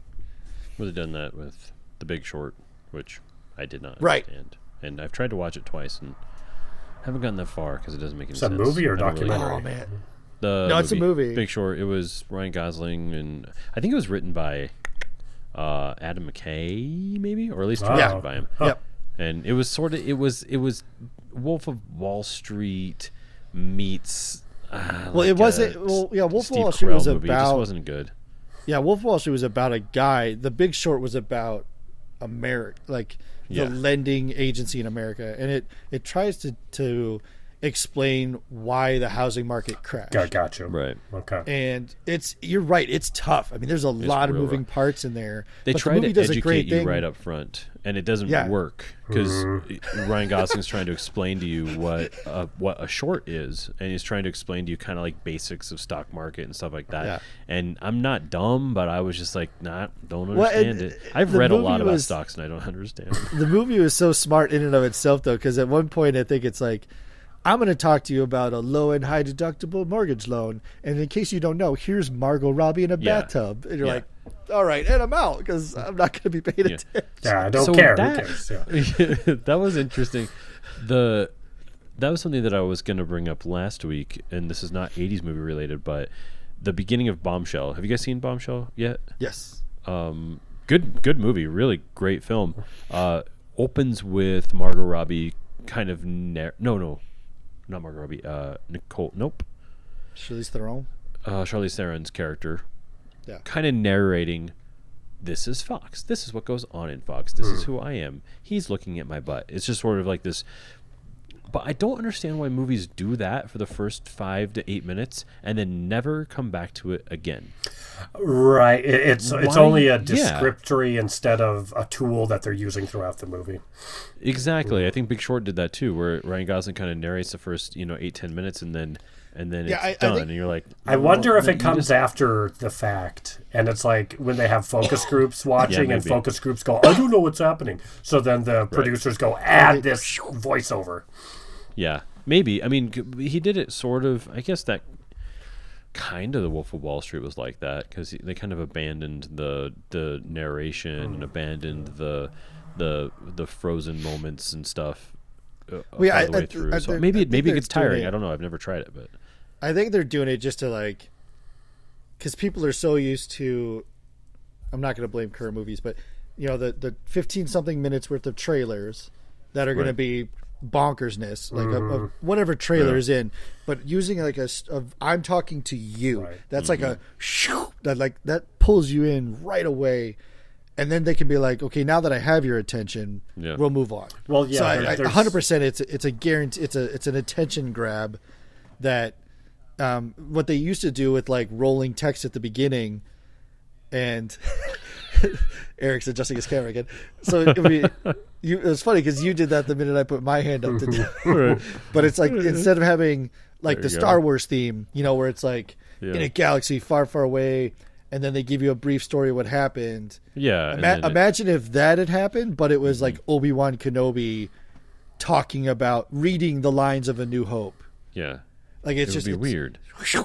Oh yeah, but it's in some movies it works because it's setting an environment really fast. It was just weird to me because when a character does that in a film, like in Bombshell, or in Wolf of Wall Street, or in Big Short, the character is talking about their world in a sort of a tongue-in-cheek manner and explaining what's going on as if they're above it. But then when the character is the central figure, it worked for Wolf of Wall Street because you knew that it was sort of to him all a farce. But in Bombshell, And also potentially he's looking back on it, telling you about what happened. Yeah. Yeah, exactly. Yeah. In Bombshell, she was at the center of this whole thing and is sort of the viewer's moral compass. So it threw me off to have her sort of going, welcome to Fox. Here's what happens here. This is kind of awkward. This is weird. No one trusts this guy. I hate him. And then to have her kind of be the moral compass of the story it was just weird. But you're right. Maybe there was Maybe it was done after the fact. Maybe it was a decision made or in the forming of the script where they're like, we need people to know a little bit more about what's going on. Right. But I think that is something that is a mistake, something that I really believe in movies is a general mistake where people don't take the audience's brains seriously enough, that they feel like you need to spoon feed everything to them, as opposed to actually give them a chance to settle into the world and get to know it a little bit. Right. Well, and that is, I think, what Neeko, what you're talking to is that you go into a movie theater and there's so many trailers that you essentially forget why you are there. Right? Like, I feel like years ago you'd maybe catch, maybe 4 trailers. And now I feel like it's like a dozen. And you're just like, I feel like an hour and a half's gone by. And why am I here? And, I have to sit and watch a movie now? Like, that's the point that it's at now. Yeah. Which, of course, exhausting. you can just reserve your own seats. You show up, 10 minutes late, and hopefully you only see the last 18 trailers. But Right. The last 45 minutes. Yeah. But yeah, I think that maybe that is something that's but I think as someone had told me that like the first 5 minutes people's brains are just kind of mush when you're starting a movie, so it's like you have to be very careful in how you're setting it up, how you're getting them into that world. So yeah. Interesting. Oh, definitely. And it's you can definitely tell too, like we talk about Parasite, with subtitles. Man, the first 5 minutes of a subtitled movie. Yeah, you feel like, oh boy, don't show me anything amazing because all I'm doing is reading. Right. Yeah. And then once you get into the pace, then you're fine. Then you've forgotten almost. Like now I think of Parasite and it's like, yeah, I guess I was reading subtitles, but I don't really think of it. But yeah, right off the bat, I'm like, what are they saying? Oh, their cell phone reception? Yeah. Okay, what's happening? Because I really wanted to soak it in. Yeah. There's such a cool visual, and the world was so palpable. You're like, I just want to soak this movie in, but I got to read it. It's right. I mean, and I think that's what's funny with like Goonies. The opening of that movie. This is another great thing that's great about the nostalgic movie of the 80s is I could show you the opening of like 3 of one of our favorite movies from the 80s. And I could almost guarantee that one of them you would be like, that's how that movie starts? Right. Because the 80s had such a great way of like jumping you in like you were already 5 minutes late to the movie. Right. Right. Because like Goonies opens with the jailbreak, which then turns into an... See, that's what I'm saying. If I showed you like the ATV race across the beach, you'd be like, is this Karate Kid? What am I watching? But it's the breakout and then the ATV race, and you basically get to meet all the kids. You meet Chunk. Yeah. You meet Chunk, you meet But Mount, that's how you get to the kids. Because Chunk's like, I saw something. I saw this amazing, shootout. Oh, yeah, he comes running up, right? And he's like, Yeah. Yeah. Yeah. Yeah. Right. But it's like, that's 80s type stuff. Yeah.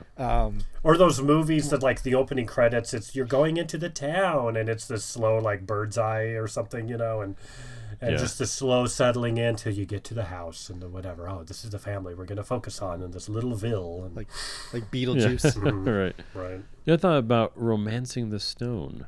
Remember that one? Man. That's a good. I think it's 80s. Oh, yeah. That's the first one. 80s. They did 2, didn't they? Yeah. Yeah. And Jewel of the Nile. Jewel of the Nile. Yeah, Romancing the Stone is great. Michael Douglas. Michael Douglas and Kathleen Turner. Kathleen Turner. Yeah, Kathleen, starring Mr. Kathleen Turner. She was still the one time I talked to her very briefly, and she's just like, yes, hello. I'm like, you are you, ma'am. Yeah, I love it. That's what's funny too is like 80s movies. Like for us, that was our prepubescent formative decade, right? Yeah, it was 80 to 90s, pre-puberty. So we're still kids. But if you think about like the Goonies. And you look at the girls. This is terrible. You look at the girls that were in there then, and then you look at the girls that are portrayed in high school movies now. Right? Yeah. No way. Yeah. Like Martha Plimpton, she's great. However, it's like you look at. Karate Kid had Elizabeth Shue, so that's that's not the point. Yeah. But even like no offense, like Sigourney Weaver is attractive, But it's a different thing, because do you think about the heartthrobs or the women of the 80s? Yeah, it's interesting. Kathleen Turner, Sigourney Weaver. Exactly. Yeah, it's a different look than you would expect from your movie star type, look now, I guess. But and I mean that changes with time and transition and stuff too. But it was just it's one of the weird things too, because it makes me think about we watched Dr. No, which was shot in 1962. It's the first Bond film, and it was on that cusp of still being very theatrical, where like not non-moving scene, talk, cut, standing, non-moving talking, scene, talk, cut. And then, but like the Bond films were always known for having these like very sexual women with very sexual names, like Honey Rider and that kind of stuff. So we watched. Is that really one? Yeah, that's the one of the woman's names that's Ursula Andress Wonderful. in Dr. No. Her name's Honey Rider. But so we watched that, and then we watched Austin Powers, which we were at least you and I, Matt, we were one of the very few people that actually saw that in the theater, because people thought it was going to explode. But when we watched it, it was so fake and hokey. Yeah. And just like such a play on it. But when you watch Dr. No and then Austin Powers back to back, it's like these are almost the same movie. Yeah. It's like these aren't too far off. Yeah. But it is super interesting of how the casting of the heartthrob, like even if you think about like Boof in Teen Wolf, like is not, they would not cast like a Jennifer Lawrence, or anything like that. It'd be like who plays Ray? Daisy Ridley. Yeah, it's like she would be Boof in the remake of Teen Wolf. Or it's just a very specific casting choice type. Watch that. I'm sure you will. Only if it has current Michael J. Fox. Yeah. It's been a while. I don't think I've even seen anything else with Daisy Ridley in it. Is she in? She was only in that movies? Orient Express remake. Yeah. Oh yeah. I don't know if I can think of anything else. No interest in watching. She has a couple other credits, I think. Yeah. But once she got tapped for Star Wars, it was pretty much like, we got you for 6+ years. So I need you to chill out. Was she like Amelia Clark? What's the there's like a made for sci-fi movie she was in. Oh, right. Yeah. I just happened to see it was just on. It was like dinosaur bones coming to life or some ridiculous thing. Yeah. That was the Terminator movie, right? Yeah. Those old dinosaur bones. Oh, man. Terminator Genesis. Did we talk about that movie? Yeah, we should. Boy, that one is wonderful. It's so stupid. Now, there's a guy that I don't get, and I don't know the actor's name. So when I watched Mudbound not that long ago, and the guy who was the main Mudbound, let me look it up. The guy who plays the main character in that is the guy who plays the Terminator type character in Terminator Genesis, Jason Clarke. He's I'm looking it up. I guess he plays John Connor. Yeah, he plays John Connor. The John Connor guy. Yeah. And I don't get him really. I mean, he's a fine actor and stuff, but I just was he in the Planet of the Apes? One of them. He was in like the second one. I think so too. Yeah, maybe. Yeah. But yeah, I don't really understand. Can you see him? Why we use him in everything now? Yeah. I think I remember you, Matt, being like, "Why does he get his teeth done? He's on IMAX movies and he still has his old teeth. Screw this guy." I was thinking the exact same thing as I watched him in Mudbound. I was just like, because he's not really that attractive. I mean, he's a great actor, and that's the thing. Like, obviously, but I mean, his teeth are just like all over the place. They're just going everywhere. One of them's black. Like, I just don't get it. It's like the roast of somebody, and Jewel was in the dais, and somebody's joke of like, "Jewel, I love you because your teeth are like the Spice Girls. They're all doing their own thing. They're all different. One of them's black." Oh, it's brutal. Sorry, go on. But he's clearly been in enough movies that he could get them fixed. And and he'd probably feel better because they would, the black one at the very least would be all fixed up and feel better because maybe it's he not wants dead the anymore, diversity sitting in his mouth. The British people are weird. They're okay with their teeth just being all jacked up, and they're like, that's the last thing I'll spend my money on. That's right. Yeah, I don't get it, but Matt Smith is in Terminator Genesis for he's also in seconds. Yeah. He's the other Terminator. yeah. The third or fourth.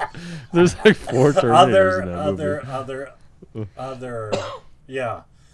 Yeah. Oh my God, that do movie. We did crazy, one. I think man. we did it. We did a Terminator Genesis episode. No, I was thinking about something else. I was just like, it's so stupid. I loved it, but I did enjoy it. I thought it was hilarious. No, I was thinking about, because I tangented out because I think we were talking about Clark, and then I was thinking about is it Joel Edgerton? Right. Yeah. He's kind of the Bill Pullman, Bill Paxton, those two. Yeah, like it looks like he just got out of a fist fight all the time. Joel Edgerton's in that movie? No, I think you're just I'm confusing. You're transitioning conflating to character types. Character types. Oh. Like physical appearance and character types. But I was thinking about it. I think one of the things that's always happened in an 80s movie is there was always that one kid who was the super coolest kid entirely possible. So you think about like in Teen Wolf, his best friend is like the super cool kid who I can't remember his name. I should watch that movie again. But then you think about like in Fast Times, there's the guy who's got all the concert tickets, who's just like, it's almost like there's always a character that was held back like 2 years. Mm-hmm. So he's already he's already like 20. Yeah. Dazed and Confused with what's his name, Matthew McConaughey type of guy. Yeah, like that seems like even like you could argue that in Ferris Bueller's Day Off, like Ferris Bueller is just like the ultra cool kid somehow amongst a sea of losers, right? And I think that's like a weird 80s trope. And I was trying to think of, like, they almost don't do that in movies now. I was trying to think of a teen type movie where it just had that like ultra, someone could transcend any clique. Yeah, because that's definitely Ferris Bueller, and I never quite got how he did. Like, you're just established that everyone thinks he's cool, and everyone's pulling for Ferris, no matter who they were, jocks or nerds or whatever. And I never quite could see it. I don't know. Mm-hmm. Well, there's an interesting way of casting that exists. One thing that I always think about when it comes to that is The Graduate, because I think even the book, the script, it was supposed to be Robert Redford. It's supposed to be. They talk about it in a making of that I've seen where they referred to his type as a surfboard, a guy who's just like that classic California rich white kid, blonde hair, sun bleached, all that kind of stuff. But in reality, Dustin Hoffman was the better actor and better and played the character more completely and fit the feel of the film so much better. What's and I think that he played the character on Broadway first or something like that. But Matthew Broderick's a similar type of guy, right? Probably the best actor in his class at the time, and was just the go-to guy. And they wanted whoever else, a Robert Redford of the day. It's like, you do the balancing act and you go, well, we'd rather have the guy that's going to hit it out of the park, even if people might not look at him. And he's attractive enough, and he's, that he could become, and he does obviously become a huge star, and he is was one of the greatest actors of that generation. But I think it's interesting because you're not necessarily playing on the same types. And I'm trying to think of something that's like that now, something even somewhere along those lines where it wasn't. Well, I guess Chris Pratt could almost be considered that. Like, you're not, he was the fat guy for a long time, but he made himself that way, but he turns out to be the funnier, better looking, or the funnier, better actor, and you choose him for something like Star-Lord, and it works, but. Yeah, I don't know if that's exactly the same analogy. Well, no, I think I'm trying to imagine Robert Redford as the lead character in Graduate, and I don't think it works because the appeal of that is that the main character in The Graduate should not be desired by women. You know, so the fact that the mother is super into him that's what makes it so astronomically like, what is going like what is happening? But if it's like now if you had a movie where I guess you could stand up something like the classically hot, like you take like Chris Pine or Channing Tatum, which a lot of women would argue like that's enough. I'll see whatever movie. I don't care what it's about. I'm in. Does he wear a shirt? Shirt is optional. Let's figure that out. Right. Yeah. But then you put in like fat Chris Pratt, and you're like, oh well, it's better because kind of makes sense. Not only it's there's no expectation of if he's the love interest, it's like, well, of course. But if it's Chris Pratt, you're like, maybe a little something. Right. He could like also be a bumbling idiot too, maybe. Yeah. Right. He's going to have flaws. Like he's not just going to walk around perfect. And I'm not saying that like Chris Pine, who's a cat face, and he's hot. Channing Tatum, who is also a potato, can't just be like classic hot. Cat face of potato. That's their new movie coming out. Starring Chris Pratt. Well, I'm trying to I would love to meet all these people in person, obviously, but I can't. I think it was the movie that Chris Pine made with Lindsay Lohan, where he is supposed to be blind or something, and he doesn't have a cleft palate, but he's got something going on. Where I swear he's got like a little cat something. Whiskers. He's in a movie. Oh shoot! It was just his undeveloped face. I mean, that's the thing about guys like that. They're like weird. Like look at Zac Efron when he's younger. Yes. There's just something wrong with they're just not developed yet. And then they develop into.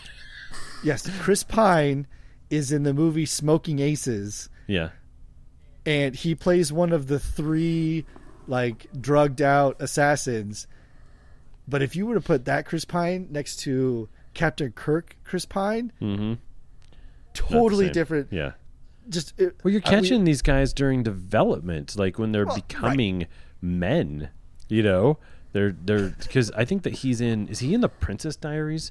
What's Chris Pine in? He's in something. Maybe one of those formative things. And I remember seeing him in it, and I don't know why I was watching it, but I was, and I hated him.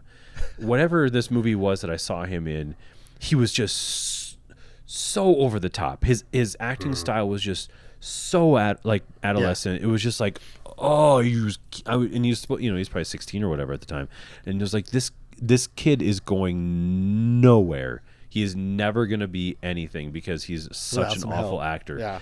But it was his rawness and his willingness to probably go there that allowed him to then become extremely good. Then once he become a really, really good got actor. It dialed in. Harnessed that raw talent that he had. Yeah, it's funny too because and it's all timing and opportunity and stuff. But when you see what like Chris Pine in particular has become, but then you go back and you watch Smoking Aces, it's amazing. It's a testament to his skill as an actor.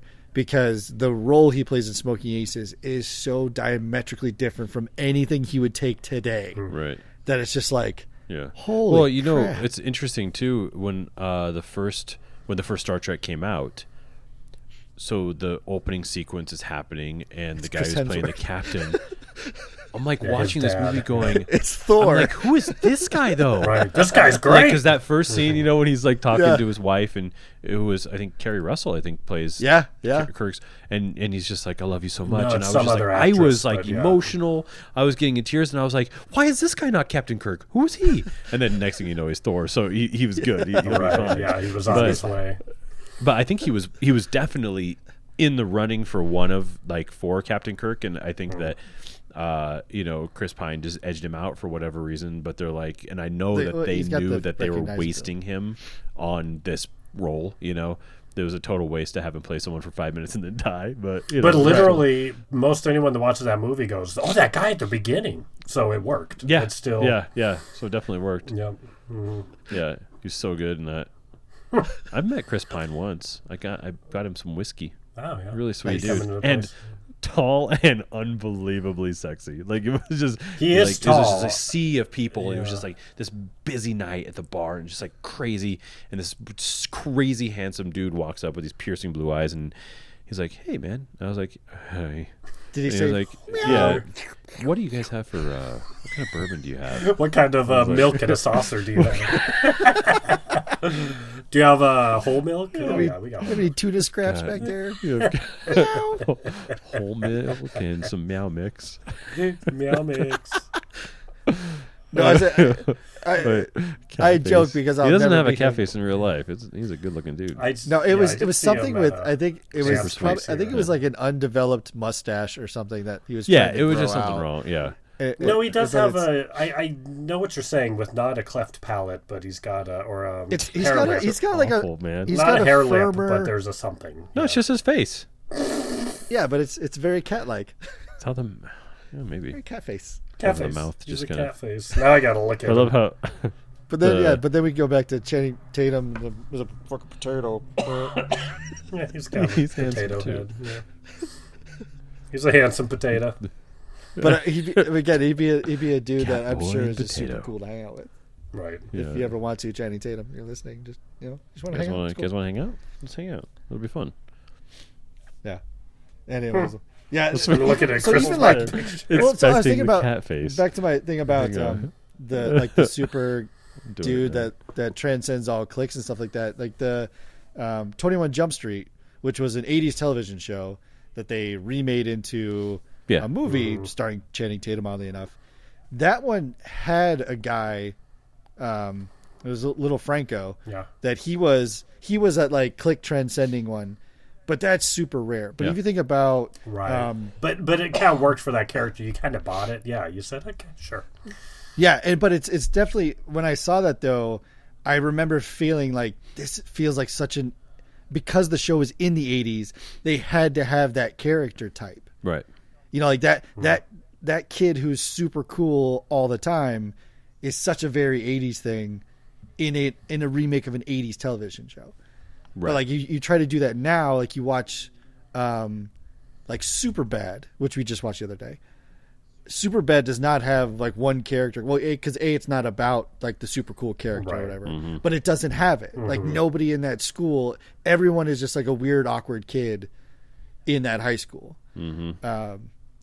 It's even like they made fun of it in Not Another Teen Movie, which is the spin-off of like Varsity Blues and stuff. It's got Chris Evans in it, which is also like Captain America's one of his first ones. Right. And he plays like the Freddie Prinze Jr. and She's All That, like I'm just the super cool kid, but you know what? It's not about being cool. It's just whatever. It's just it's that annoyingness of like super coolness. Yeah. But he plays that obviously super exaggerated because of the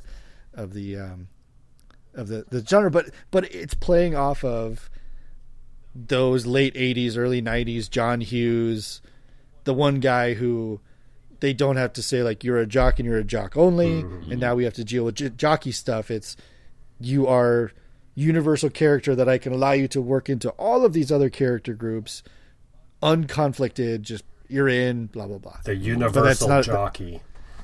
I'm gonna write that movie. Starring a world where jockeys fight each other on steel horses. On steel horses they ride. Steeds, yeah. Taco Bell's the only restaurant. Yeah, it's such a good time for that type of movie. Because imagine if they tried to do something like Breakfast Club now, like how much that would just fail. Yeah, well, I think it's a challenge now, though, to make relationship movies in a way because of, I think the reason why sci-fi and fantasy and superhero movies are so popular for us now is because you don't have to create this world that we're living in now. There doesn't have to be the internet and texting and constant contact on your phone. In movies like that, I think teen movies now and shows like that are a real challenge because that's the entire world now. Is that's what relationships are like. I mean, there are some movies that do that have done it really well. There's one, the name of it's escaping me, but essentially a person will it was sort of this game that people were playing on their phone. Oh man, it would be worthless for me to try to describe it. The Emoji Movie? No. Yeah. I was just going to say that. It wasn't that, but I didn't see that movie. They play a game. Are you talking about the one where they get dares and then they get paid money for completing the dares? Yes, that's the one. With Franco and Little Roberts? Yeah. Yeah, it's great. It was really good. Oh, okay. Really I cool. remember the trailer. But see, that's now. playing on the idea, and it's sort of creating a somewhat dystopian future. You know, that it's works. still kind of fantastical. Making a movie about real life now is hard because there's nothing that doesn't involve us with our faces down in this thing 24/7. So there's one hard. that came out probably it feels like 5 years, but I think it was probably more. It was called Disconnect, and it was literally about the name was a pun, but it was about a high school. Well, it was okay. So it was one of those movie stories where you meet 5 different groups of people that you feel are unrelated, and then through the discovery of the plot, you find out they're all intertwined and super smashed together.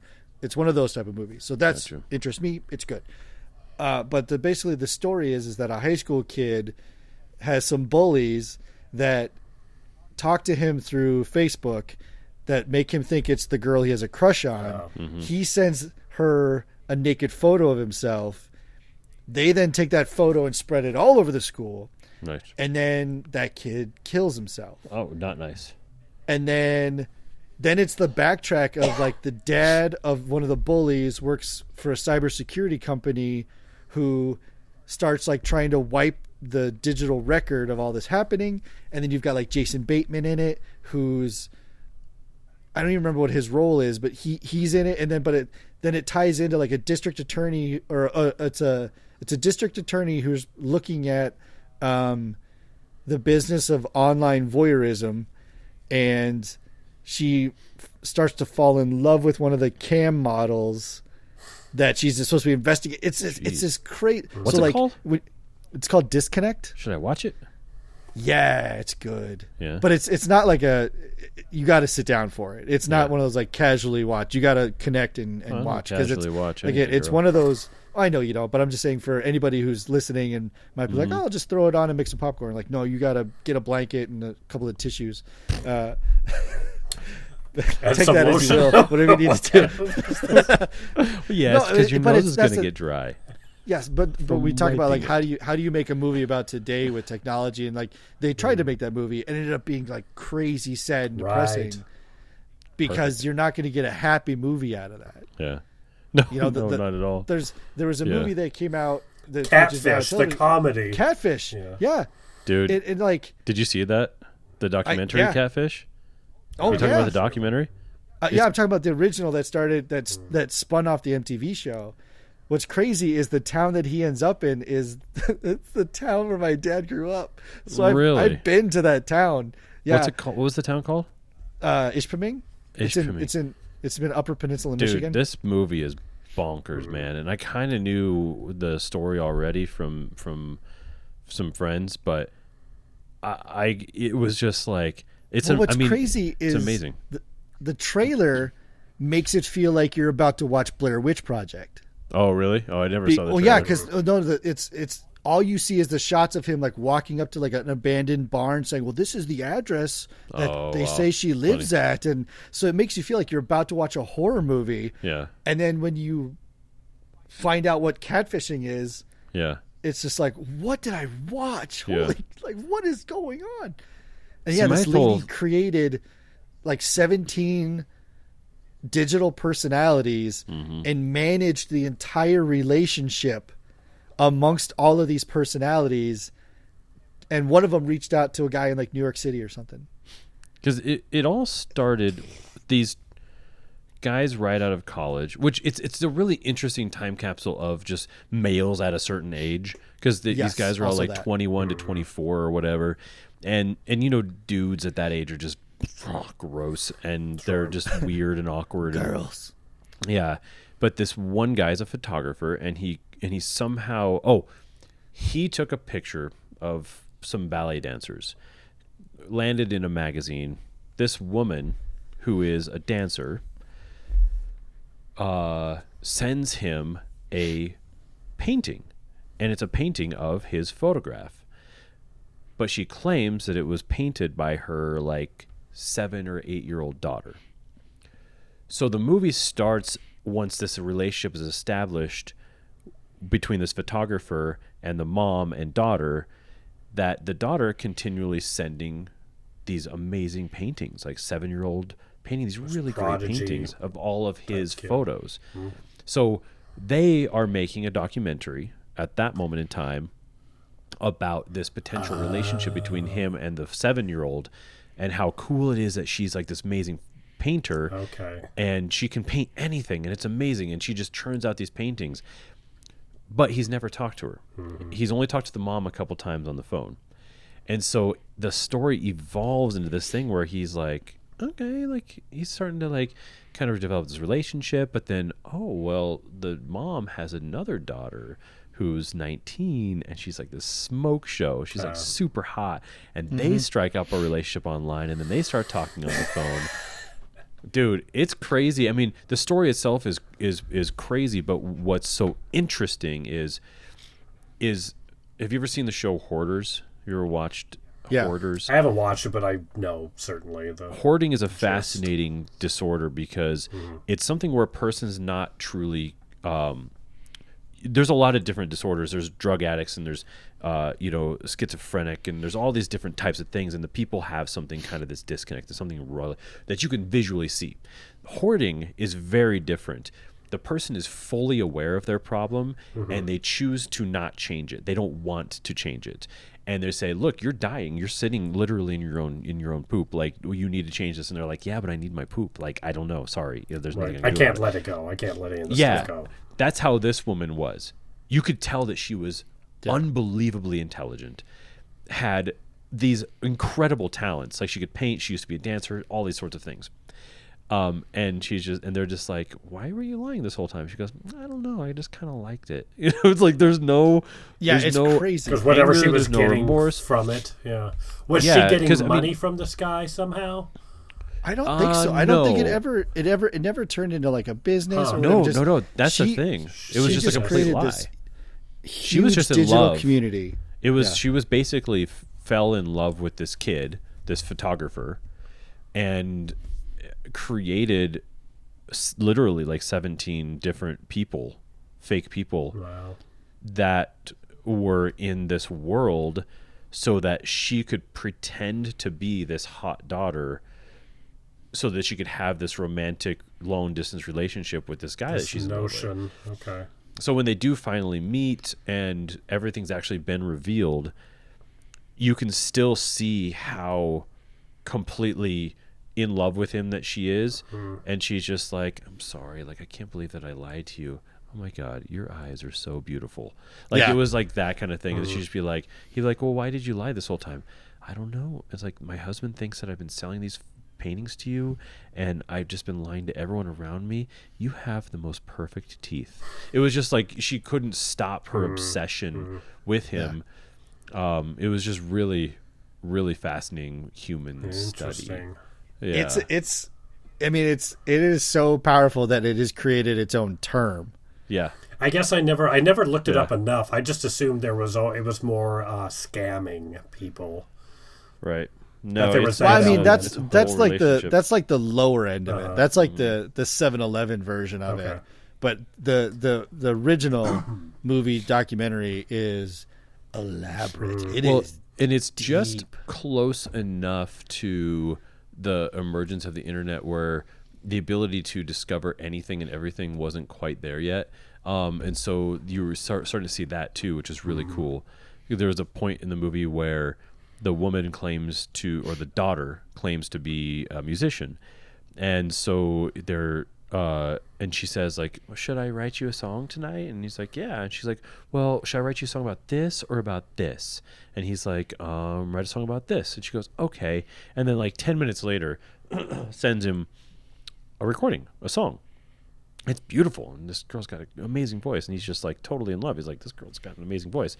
And then they're just like, "Well, we should like, do you think she wrote that? And so they just kind of like searched it, and they find like a YouTube video of this completely different person singing that song live, and they're just like, it's kind of weird. So they searched for the other song that she wrote. It's that kind of started it. Yeah. So then that's when they start to discover, like, okay, well, she didn't write this song, obviously. That's not her singing, obviously. Yeah. So what else is she lying about? Right. And then that starts to unravel it. Yeah.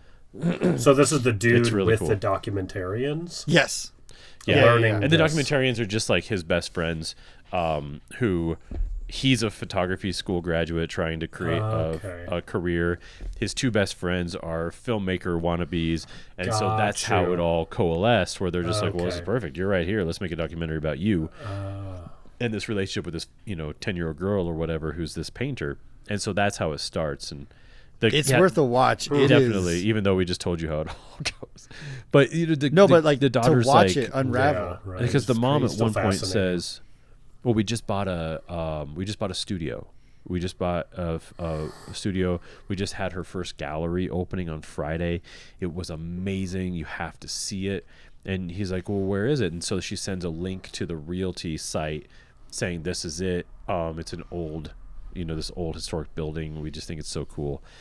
So when they started to discover that, okay, well, they lied about the song, they like go on to the realtor site, and then he calls a realtor and he's like, hey, it's just curious if it's still available. And they're like, oh yeah, it's been empty for years. Sitting, we can't get rid of it. Yeah, exactly. And so it's another one where they're just like, what's going on? Is this real? So then they try and set up to meet, then I assume. They freaking show up at their door. They just find them out of nowhere. Well, yeah, because the kid had the photographer has had this relationship with them. I think at that point, like almost a year or so. Yeah. And so there's this whole story about their family life. And at one of the stories that he knew from having all these conversations with his girlfriend, the daughter, was that every Sunday they have Sunday morning breakfast. The whole family gets together. So he's like, well, let's just show up at Sunday morning breakfast and see what's up, if this is real. Yeah. But what's crazy is, so the woman that he's been having the woman who's been catfishing him this entire time, she has a husband who's a little like a little bit mentally impaired. Like there's something going on with him, and he has two severely disabled kids. So she basically like lives in this house with like these two kids who can't this feed is themselves. Kind of her fantasy, because she has this very challenging world. Okay. So she said like at like 10 p.m. every night, like once everybody's like all the work's done, the kids are in bed. Then she lives the second life. Yeah, she has this whole second life. Okay. 2 cell phones. One cell phone was hers. One cell phone was her daughter's. And so she created this whole. And she could get away with it because her husband wasn't savvy enough to figure this out and be on it. And her daughter's like 7 or 8, and that she has with the husband, who is this brilliant, beautiful kid. Just like just quintessential like American kid, like just this, but completely clueless to what her mom's doing. Mm-hmm. And has no idea about any of this. Loosely based, at least, off of this daughter. Yeah, kind of. Okay. And so she borrowed a little. Yeah. Had this moment where the photographer is with her just for a second, alone with his camera, and he goes like, how many paintings do you paint like a week? And she was like, huh? And he's like, do you really like to paint? She goes, no, I really like to play outside. Just obviously never painted once. What are you talking but she said something like, my mom paints all the time. So there he was just like, hey, cool. This is like starting to check out that our suspicions are. I was really hoping that when he showed up to the house, the mom was going to try and pull like a Clumps thing and put on different wigs and be like, oh, hold on, let me get my daughter, and then run away and then come back with a wig on. Hello. Yeah. Well, he kind of sort of did that. Like there was sort of a point where they didn't let him in the house at first, and stuff like that, and then they finally went in, and there's a painting halfway done, and she goes, oh, here's another one of Abby's paintings, and they're looking at the easel, and the easel's like 9 feet from the floor. There's like, 10-year-old's not painting this painting, it's like there's no way she's up there doing this. Yeah, but it was almost like that. She was almost because she didn't look anything like the picture of herself that she posted. Yeah, I was gonna ask if the mom looked like the mom, so she didn't. But just enough where you're like, maybe like 40 pounds ago. Yeah, maybe, could have been real, but it wasn't. Obviously, it's just so good. I mean, it's not a well-made documentary in terms of like the story is good, but it was all done on video cameras, in the early to mid 2000s, and so it's not like it's not from a filmmaking perspective. Certainly nothing. Well, yeah, they weren't making a film, right? They were just videotaping their friend. Yeah. They were documenting their friend. Yeah. I remember seeing. Like I said, I saw the trailer for it. I thought I was walking into a horror movie, for real. I thought I was walking into like a new Blair Witch. I'm like, what the? The whole time I'm like, what the hell does Catfish mean? Where is it like? Is this the name of like the creepy guy who lives in the woods? The old Bobby Catfish. Like, jams his hand down your throat and kills you. yeah. Pulls you out of the water. Get noodled to death. Yeah. So. And then when it turned into this, it was just I was blown away. It was crazy. Yeah. I don't mean crazy in a bad way. It was unbelievably good. Yeah, the construction of the film is middle of the road, but the subject matter is mind blowing. It's crazy. Yeah. So. That stupid camera of yours. So weird. I've never seen a webcam like lose focus. I think there's probably a way that I can just like take off the autofocus and then it won't do that. That's what the problem is. There we go. That's funny. It's just too smart for its own good. It's so crystal clear. Well, guys, it's probably time to wrap it up. What should we watch? Man. I'm gonna watch something before I go to bed. What should it be? You gonna watch Catfish? No, I already did that. Gotta find something good. Yeah, what's that batshit movie I watched the other night? What was that? The Wandering Earth. That's pretty. It's like Armageddon or 2012, that kind of like disaster movie, but it's Chinese. Yeah. Sounds good. I watched It's bonkers. The setup, the whole like premise is crazy. Is it intended to be bad? Is it intended to be B level, or is it? No, it's definitely like blockbustery, and I mean, it's not like the effects really can manage what they're being asked to do, but it's I would put like an Armageddon. It's like that. Yeah. It's not so it plays up those tropes and shit like that. It's funny, but the premise is insane. Yeah. That's funny. Well, guys, it's good talk to you. Thanks for listening, folks. Hopefully you enjoyed that wide-ranging 2.5-hour conversation. And we thank you for listening. And we'll see you all next week on the Smoking Hot Nerds. Bye. Make some music.